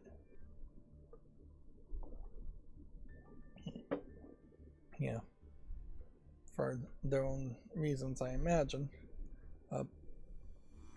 Regardless, people are using it, and we are seeing recompilation of Xbox 360 games now, which is probably not that hard compared to recompiling Nintendo 64 games or PlayStation 1 games. Let's see, you can crack open planets in the idle incremental game Swarm Slam. Which, yeah, that doesn't look particularly interesting. The level of curation, though, as far as YouTube Shorts, I don't think should be that curated. So if something bothers to put out a article or somebody talks about it, I still will make a YouTube short on it, unless it looks like absolute asset flip garbage. The Minecraft Java Edition system requirements get bumped up ahead of Vulkan support. New target is 1080p at 30 frames per second using the fast preset. That means a 64-bit system, 8 gigabytes of RAM with a discrete GPU, or 12 gigabytes of integrated graphics. If you're going to go for 1080p 60, 16 gigabytes of RAM, a strong modern processor, and more capable graphics card with 6 gigabytes of VRAM. Which is to say, it's not really requiring too much to play Minecraft. I don't think there's going to be a huge amount of people that are still rocking very old computers. Although now is really not the time to be bumping up the specs. Unfortunately, that might be one of the things when moving to Vulkan or new technologies in general, is that there is going to be just higher expectations on performance, and one hopes eventually it would be as efficient, if not more efficient, but it still might be very much a hassle for people who have really old computers. EmuDeck has announced they are now ready for the Steam machine. EmuDeck installs and sets up a lot of emulators for you, and in general installs, it gives you the option to install Emulation Station Desktop Edition. There is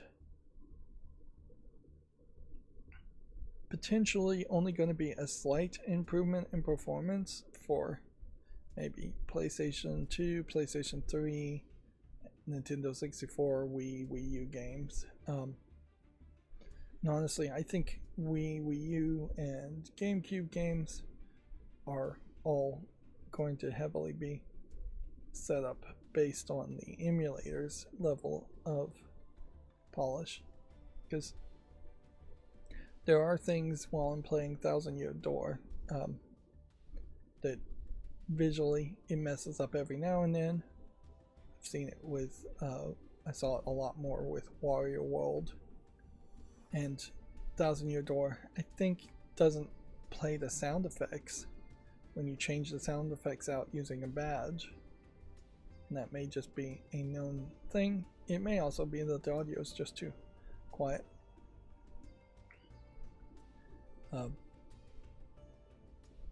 There might be a little bit more of a hassle, certainly, trying to play emulated games on the Steam machine if you don't have a Steam controller.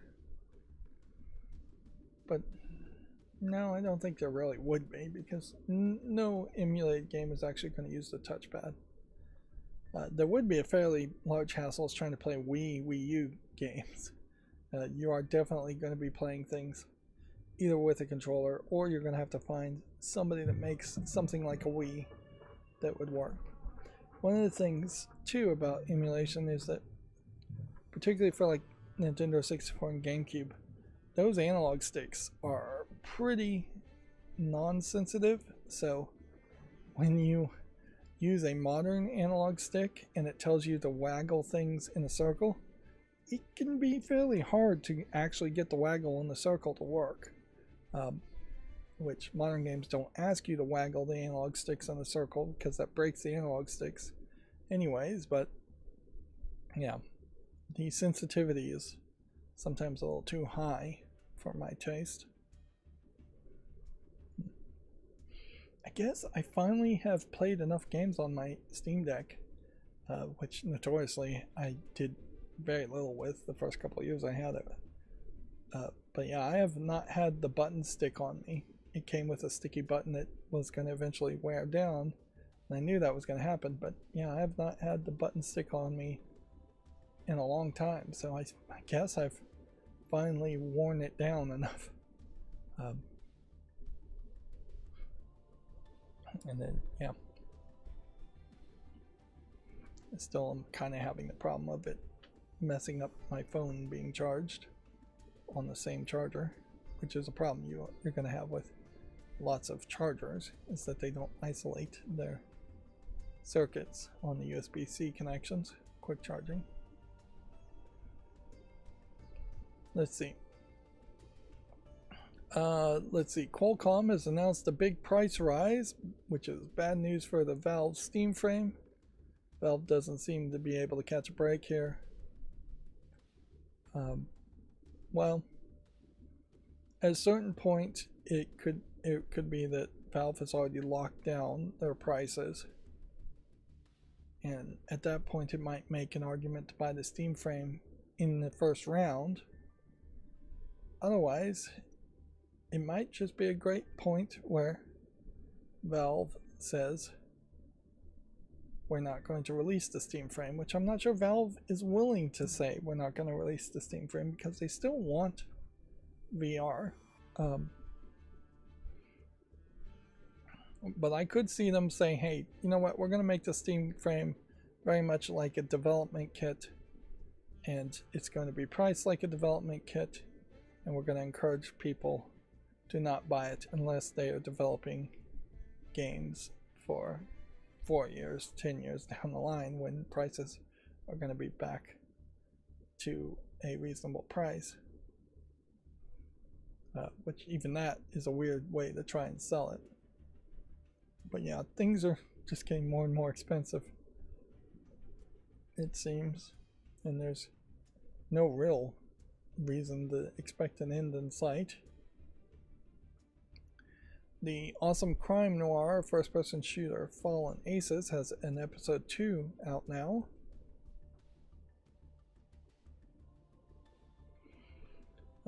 Valve is began improving account switching in the latest Steam beta. Account switching is not great on the Steams, but it seems Valve is aware of that. They allow changing account while a game is running. In this case, the changed account dialog shows a warning that proceeding will close active games.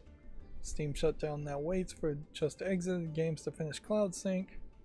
They've added ask which account to use on startup toggle to startup account chooser.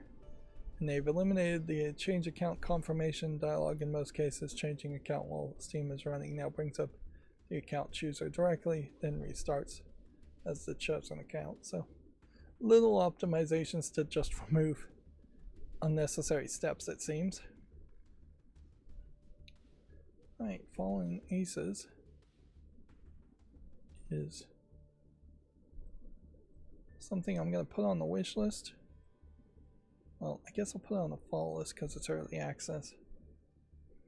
But yeah, I do question how many boomer shooters I'm really going to end up playing, though. That one does seem somewhat different. GE Proton, that is the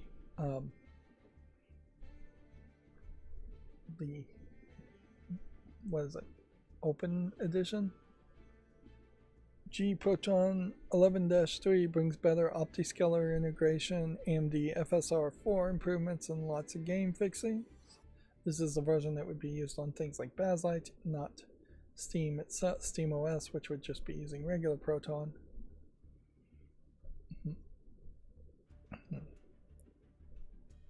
Which, yeah, this is one of those articles where it's just nice to see that things are continuing to be worked on.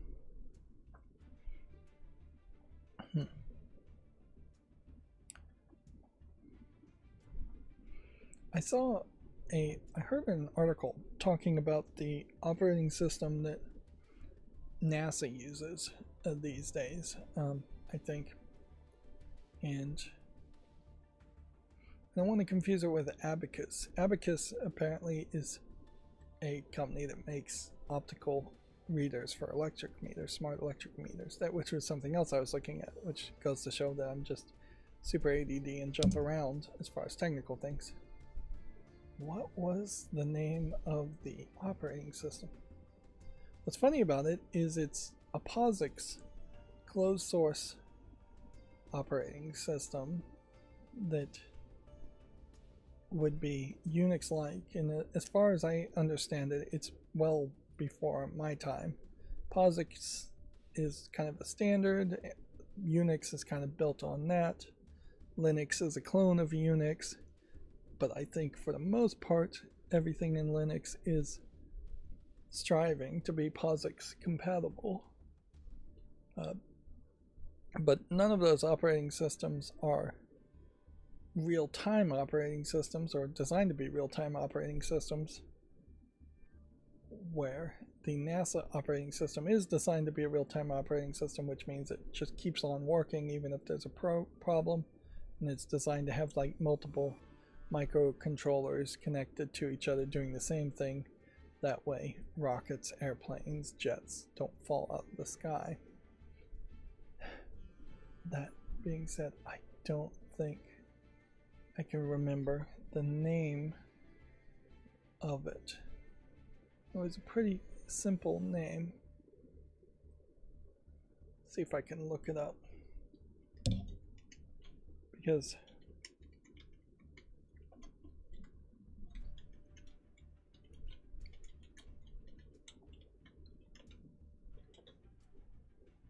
it's something you're really not going to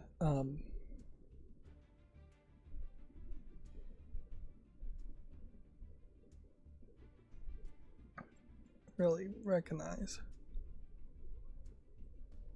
Maybe it isn't specifically NASA.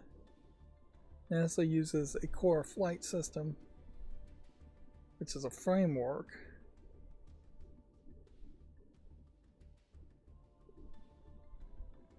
That's not the one that I was thinking of. Let's see if I can.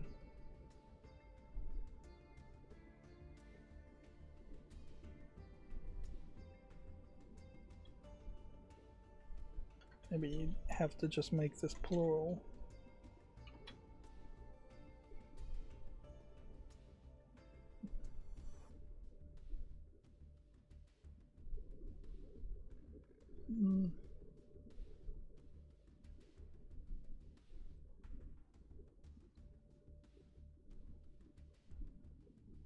They do a little bit of Linux. Sure. And then they have RTMS. But that's not the one I was thinking of, I saw them talking about. Which inherently, I imagine there probably is.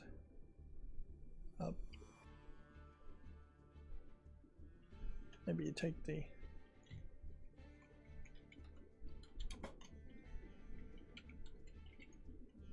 apart real-time operating systems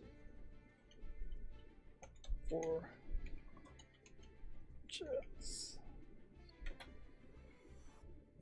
They probably don't really want you to know too many of these operating systems because these are all proprietary things. They're not things you're going to make a open source project to use or be able to use in general at all without probably signing NDAs.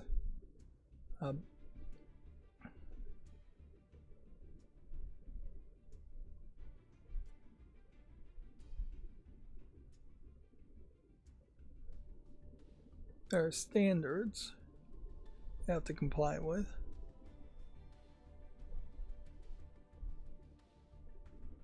But yeah, I'm not gonna find the one that I was heard them talking about. I don't remember the name of it, so that's a pointless waste of time. Apologies there. But yeah, Linux can do real time in its most recent versions. I still don't think Linux would be the one you would pick as far as being established and safe and good to run a jet or a spaceship or a rocket or anything like that.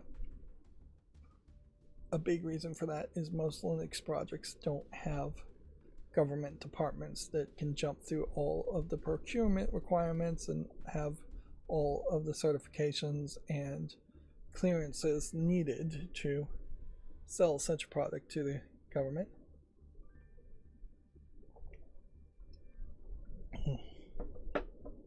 Yeah, I suppose some company could use Linux as a base to make a real-time operating system, but it probably is not that useful in that case either to do that. And I really am just rambling today. Wine 11.14 brings improvements for direct sound, bcrypt, and FreeBSD. For I don't know how many people really are using FreeBSD. I assume FreeBSD is also POSIX compatible. It is not based on Unix, though it is its own. BSD is its own thing, and yeah, I don't know why you would really support it too much or use it too much. Again, this is an article where it's just nice to keep on seeing that they're getting little bug fixes and things are being supported somewhat. That brings us to GameDeveloper.com articles, which apparently we only have one article today. Atari and Universal is going to create movies based on classic properties including Asteroids and Missile Command. Didn't they already do that? I guess this is the new Atari, and let's face it, we're on the verge of a new Universal Pictures too.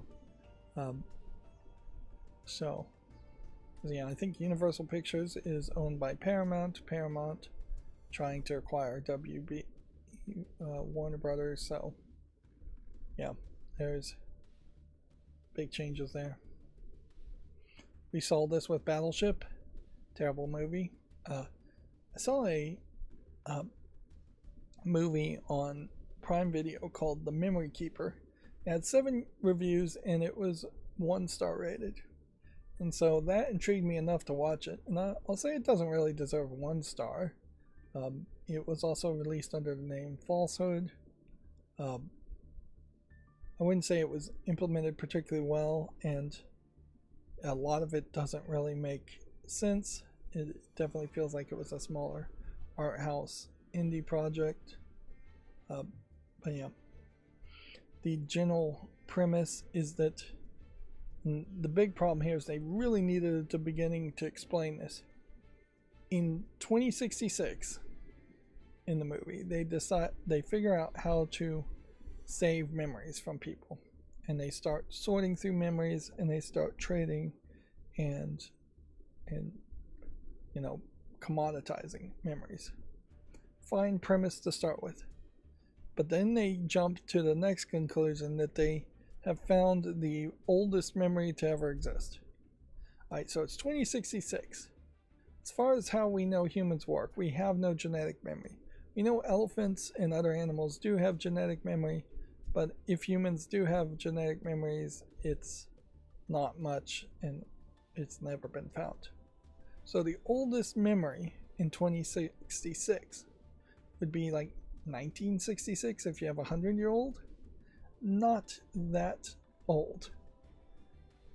They jump past that point, and somehow they found that this oldest memory is the memory of supposedly the origin of mankind, which, yeah, who's to say the memories of somebody from the origin of humanity would be anywhere close to the same as the memories of people in 2066. They jump over that part and don't mention that either. So somewhere out there, there's a memory of, and it comes down to either Adam and Eve or something else. And the president gives this memory in liquid form basically to a keeper and says nobody should ever see it. And the premise, well, the A plot is around this memory of the origins of man. The B plot is that the president of current time is the father of the main protagonist. His sister is running to replace the father. Sister is going to release this memory. The current president doesn't want the memory released, and the main protagonist eventually decides he doesn't want the memory released. And it's this whole huge family affair. Their mother, or yeah, I think their mother was the keeper of the memory. So you have very important person married to the president, daughter of the president running to replace him, main protagonist, all in the family, all in this high level of power, which would have kind of been an interesting twist if it was revealed, since so much of the movie is shot indoors, that like the world is nuked and there aren't that many humans left, and a family running the presidency makes a lot more sense because there's just not that many people left, or it's just become very much a kingdom type situation. Long story short, too late, I know. The sister gets elected. She releases a video of the memory. Video of the memory is a lie. It shows, one would assume, Adam looking at Eve, reaching up and grabbing a fruit from a tree and eating it. Religion is confirmed, or Christianity, Judeo-Christian religion, is confirmed to be true, and everybody is happy and unified. There's a lot of discussion up to that point and after about if the real memory was released, it would destroy religion and have everybody fighting each other. So yeah, it is a false memory, which is almost certainly why this is a 1-star reviewed thing, is that it probably peeved off 7 hyper-religious people, showing that somebody would rather would lie to support and grow their religion instead of tell the truth, if the truth contradicted their own belief, which I am certain there is a decent percentage of people in any religion that would lie to further and strengthen their religion, knowingly lie, despite the thou shalt not bear false witness 10 commandment issue there. That almost certainly peeved people off, and that's why I imagine it's a review bomb. I don't know where the Prime Video reviews come from. I would think maybe it is from just digital purchases of it on Prime Video. It was slightly better reviewed as a movie, and it's a fairly new movie too. It only came out like last year, and definitely wasn't in major theaters. But yeah, IMDb and things like that seem to be closer to 3 stars, which would be reasonable to give the movie that much. I'm not going to say it was great by any means. I don't know if there's really a huge message to take from it, other than in the end, the truth is almost certainly guaranteed to come about, and the truth in this movie being that actually it was aliens that created humanity, and there seemed to be some threat that if humanity knew it was aliens that created humanity, they would come back and attack humans. So that's why it needed to be kept secret. But also the mother of the family had sent an astronaut on a mission that they said was to Mars, but actually to find aliens, and the astronaut comes back at the end of the movie saying that all this effort, which led to the downfall of her entire family, it might very well be like the fall of the House of Usher type feeling of a movie, is going to be for naught, because still the truth is going to come out. The interesting concepts in The Memory Keeper, or falsehood, would have been how society really did react to if they had irrefutable proof of being created by aliens or being created by a god, not playing around with the ideas of the actions of one person to hide it. That might be a good first act, but I don't think that is the most interesting story to tell. Is the part where you're not seeing the after effects of that movie. Yeah, another movie down, another probably huge waste of time. Me talking about it, a huge waste of time, I'm sure. But it still probably is going to be a better movie than an Asteroids and Missile Command movie, which is what got me off on that tangent. Of course, I'm also watching the management of a Alchemist anime series, which is, yeah, not good. Capitalistic propaganda throughout, and just a bad anime in general. I'm watching week to week one that's coming out on Hulu of a inept villainess, where the heroine magically switches body with the villainess, and so she gets to start her life over again and is actually enjoying being exiled instead of being stuck in the royal court and in a sickly body. So yeah, that's an interesting twist. Kind of a show that would be better to watch dubbed if it had a dub and then subbed. And it's going to be a slow watch as it's coming out week to week. Also watching Silo, which is a slow watch, and I would almost certainly say you're better off watching it once the entire season is out. Particularly this season is doing a lot more flashbacks, so there's not a lot happening episode to episode. Let's see, did I watch anything else? I certainly am watching a lot of TV, which is probably why I'm not playing a lot of video games. But if I was playing a lot of video games, then I'd be sitting in the chair, which would then be too painful to actually do any programming.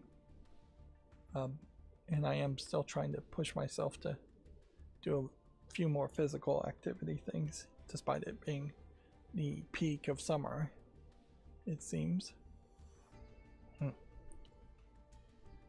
Well, I guess the question now,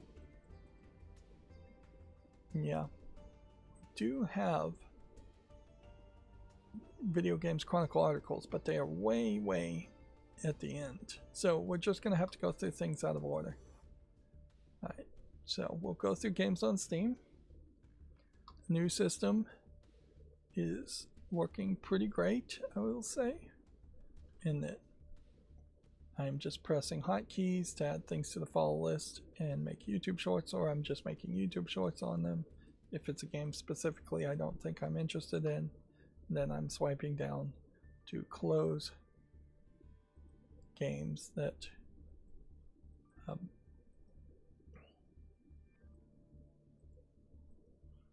that I'm not interested in. Sorry, I paused there for a second because my brain just realized something, and it is like I just have parallel processing on, and I don't think humans should be parallel processing. I think with what I've learned in programming, I can fix the slideshow now. Interesting. It'll be done in a very different way, but I think I can just click this one button and speed up the slideshow in an automated process. And weirdly, I think I can do it in like we'll do a name tune type thing, where in Name That Tune, which is an old show, somebody would say, one team would say, I can name that song in 8 notes. They're given a clue as far as the song, so you could very much name a song in 0 notes. But yeah, I'm thinking I can do it in, I'm going to give myself some wiggle room and say 4 lines of code. Now, realistically, I could do any code in 1 line of code, but I think reasonably I could get it done in 3 lines of code.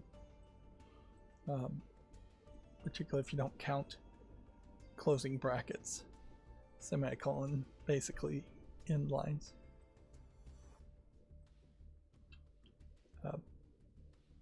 But yeah, it's not going to be much code at all. All I have to do is find this button, which is exactly what I've been doing, wrap it around a event timer to make it happen in a certain number of milliseconds, and then click the button. Yeah, and that is all things that I wouldn't have ever thought I could do or even thought about doing if I hadn't spent the weekend learning and programming in JavaScript. And that is a great example of the foundational level of learning, particularly in this case learning JavaScript, the new JavaScript that exists now compared to what I was taught many years ago with a very old version of JavaScript. Yeah, since there are just function calls and things that JavaScript can do that you would not expect would be programmed in and doable. I doubt this is anything, but I'm going to give it a follow just in case. Capybaras may be the new hotness amongst meme cutesy characters, so we may be seeing more capybara things in the future.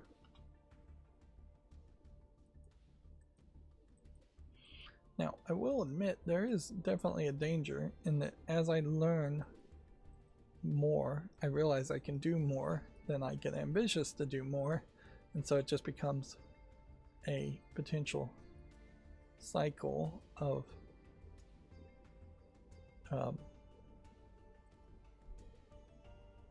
going around in circles, doing more and more programming, which I've already rewritten a lot of my code 4 or 5 times, and I really want to get off that train and just have things work and continue to work for years on years, particularly since I don't have anyone smart enough to maintain the code if I am not capable of maintaining it, such as if I get old and sick or die. This is probably a big red flag, I would say, when you have just completely silhouetted, blacked out characters and what looks like a completely different art style there.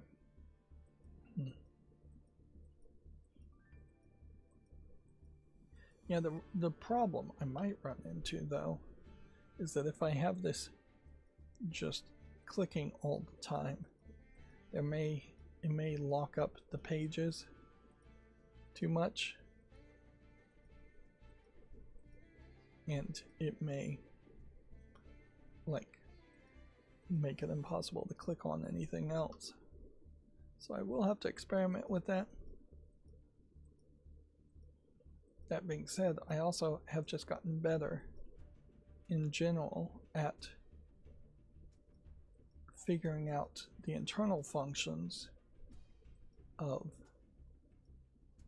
these websites. So what I failed to do in the past, which would have been just to change the value of how long the delay is to move forward, because it's moving forward automatically, may be something that I can try from that angle. That is the more ideal way to do it. It is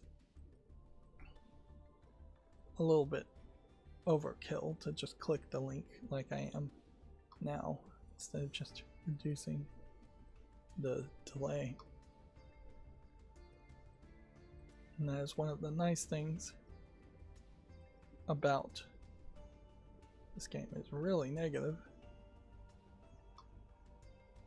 websites is that all the information is public for the most part and visible if you can get into the internal workings of it and understand it. It's not just closed source proprietary. There is stuff on the back end that you would never be privy to, but not that much. So you aren't creating something that has like encryption and obfuscation in it like a video game would, and you don't need to load up a software like Ghidra to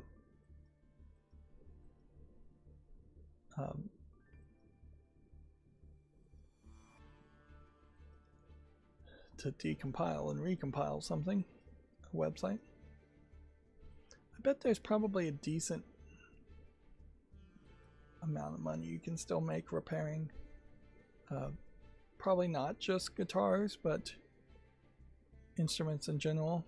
There tends to be at least one music shop that has a contract for several schools or school districts that sells cheap instruments to people and sells reeds and strings and things that break and makes a decent profit and probably fixes a lot of them too.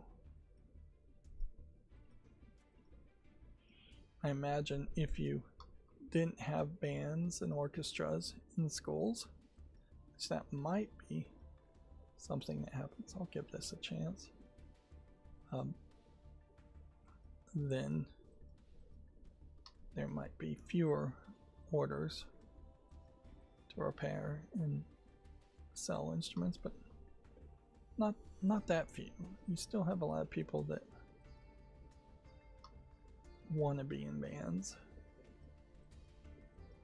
course, that could very easily die out in a single generation, because if you get rid of the music programs for even a couple of years, you will then have people that don't have that surface level foundational training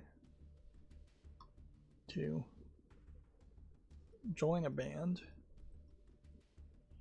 It's a lot harder to teach yourself guitar than to be taught guitar in a band slash orchestra. Although weirdly, I guess orchestras and bands probably don't emphasize guitar as much as they emphasize a whole bunch of different instruments.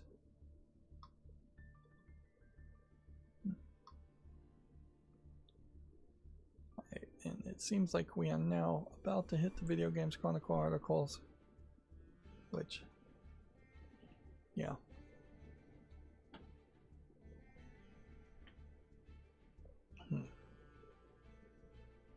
This is an interesting story. Blizzard has fired an employee, not laid off. This might be the first story we've seen of somebody actually being fired for cause for cheating with a developer-only insta-kill move in World of Warcraft. Which, why did they create an insta-kill move, and why would this happen? It seems like that is not really a fireable offense to cheat in a video game, but maybe there is bigger stakes here. Maybe he was gold farming. I wouldn't be surprised if this is a case of other players complaining.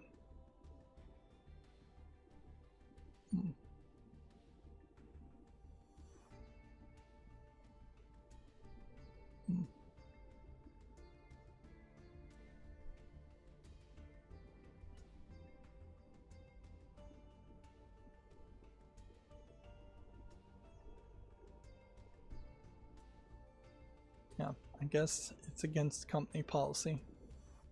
I wouldn't be surprised if this is actually barely a Blizzard employee, and I wouldn't be surprised if they're just looking to get rid of any kind of like community leader.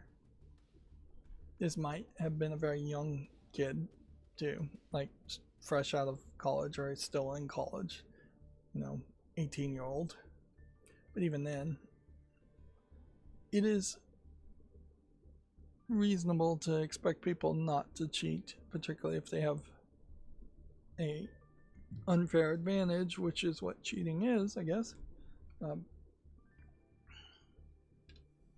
Yeah, I wouldn't be surprised if there was other reasons why they would have fired an employee, and it's interesting that this is even getting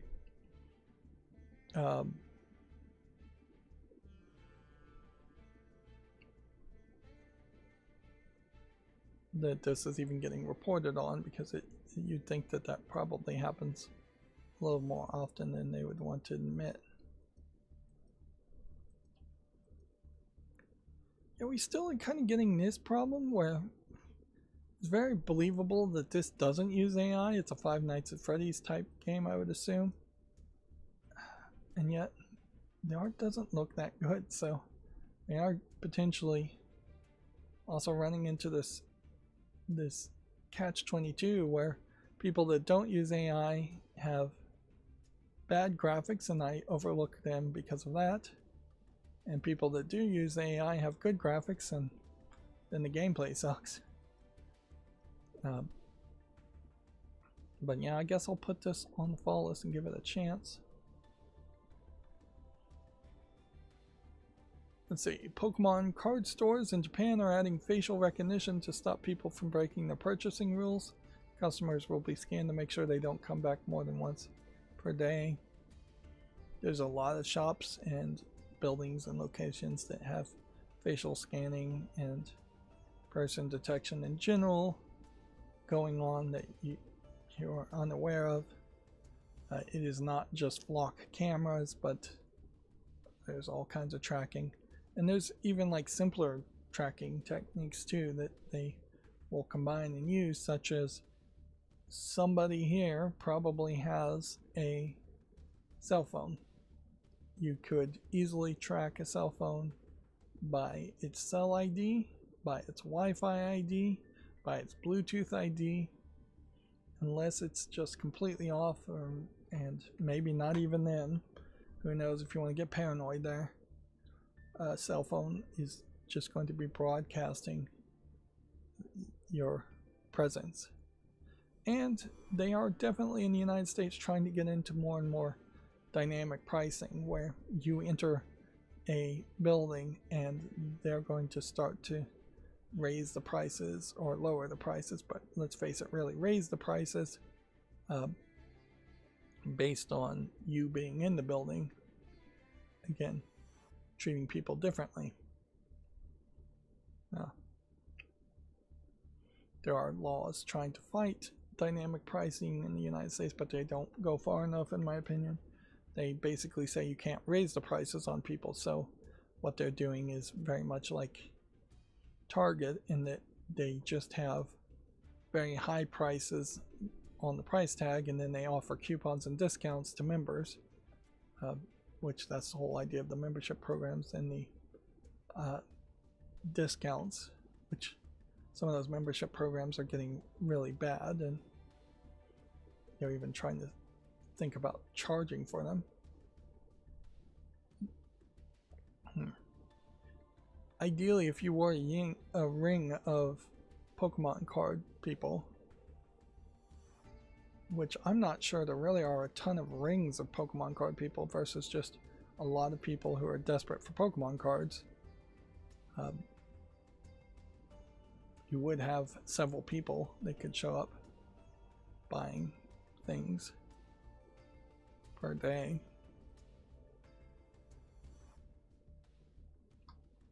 Alright. T-Mobile was having a major outage today too, apparently. Speaking of cell phones. Xbox says it's aware of major outages when signing in and launching games, and it's working to mitigate the issue. I didn't even hear about this one.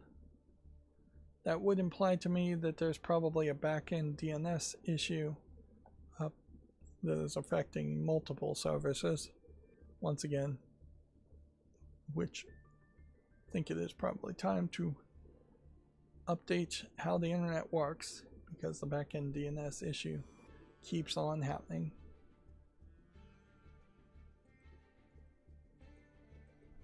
Or not video game related, but there was also major student protests happening in India. I did not get the full idea of what the problem there was, but I imagine we might see more of that happening too around the world. Here we have two major catalysts seemingly being delayed to 2028, according to the Amazon's gaming lead. The game set in northern India was originally set to be released in 2027. Ooh, that might be related to the protest issue. I don't know. Probably not. This still just does not feel like Tomb Raider. I can't tell you what I expect Lara Croft to look like, but I can tell you that does not look like Lara Croft. It is so weird too, and that's kind of the only character I'd really say that's the case with, although you could probably change the appearance of several characters and I'd have that same feeling. But yeah, I just feel like that is too big of a change, I guess, from what we've seen her look like in the past.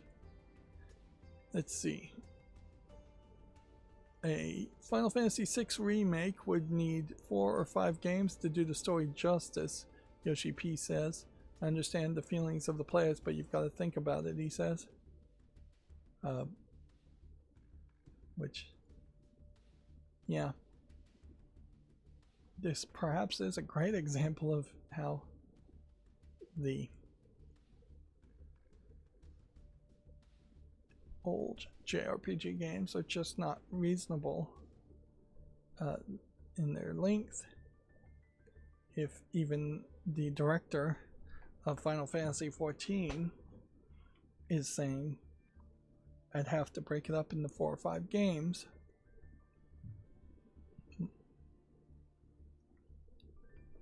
Yeah, I will leave it at that. Probably not too far from being done today. Dragon Age series producer says he doesn't see it returning because of EA's greenlighting process. Mark Dara says people who pitched existing IPs are often ripped off by others. Which, yeah, as far as ripping off pitches, that's basically all a pitch would be, is that the way you're going to pitch a game is it's going to be like Dragon Age but this. Which is funny because you might very well make a pitch that's ripping off Dragon Age, have a completely different title, it may get greenlit, and then at some point in the development process they may say we're going to actually call it Dragon Age. So it might very well go full circle. But that is kind of also how game development happens, is that it is very incestuous as an industry, is that one game has an idea and then very quickly you get game pitches for other games like it, but then 4 to 8 years later, when the game actually gets released, it feels old hat and played out. And frankly, I'm surprised there weren't more BioShock ripoff games that were made. Yeah, we really didn't get as many as we should have gotten that actually came out. We have yet another adult game that should be in the adult section. Not in the adult section, unless it is. You know, I never really did consider the possibility that it could be that Steam itself is just wrong and messes up and mislabels things. Final Fantasy XIV Online, been around for a while. Rockstar's co-founder Dan Houser says if people want games on disc, companies should provide it. Houser was the lead writer on almost every GTA game to date, which is funny because I'm pretty sure GTA 6 won't be on disc, but maybe it will be. This is another one of those cases where he may not actually still be working.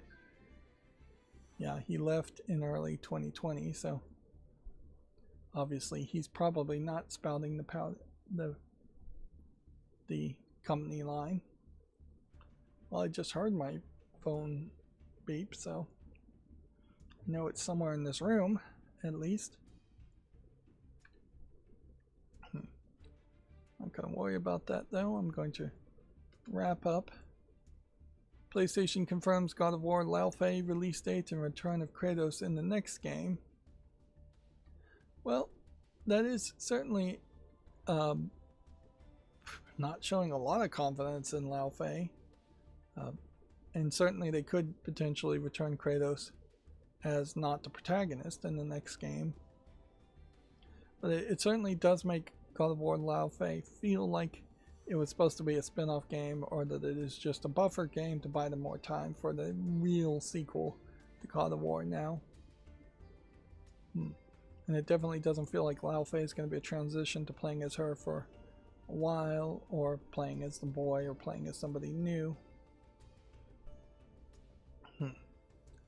And that may very well be the case, that there was enough people that said, hey, Lao Fei is not the God of War. This should not be called God of War Lao Fei. This should have been a spin-off game. Not really a lot of sexism. I haven't heard a lot of sexism. In fact, I think people might accuse me of being the most sexist there around it. It just doesn't make a lot of sense to call a game God of War and you're not playing as a God of War at all. Or a character that even is somewhat like Kratos. It would be interesting if Lao Fei actually throughout the story does become a lot like Kratos, and she's just full of rage and violence, but that's not even who Kratos is in the reboot. That's the old God of War. Kratos more is just like more of a calm dad character Yeah, I think in the reboot I should actually play those games to know. But yeah, game is not even out yet, and they're telling people don't worry, the next game will be back to the norm. Here's an interesting one. GTA 6 download codes expire only 170 days after launch in Japan, which I think is fairly weird and probably illegal in the United States. But there are plenty of like movie download codes where the entire movie services have shut down at this point, so that also may be an issue. I don't think PlayStation Network is still down after the Marvel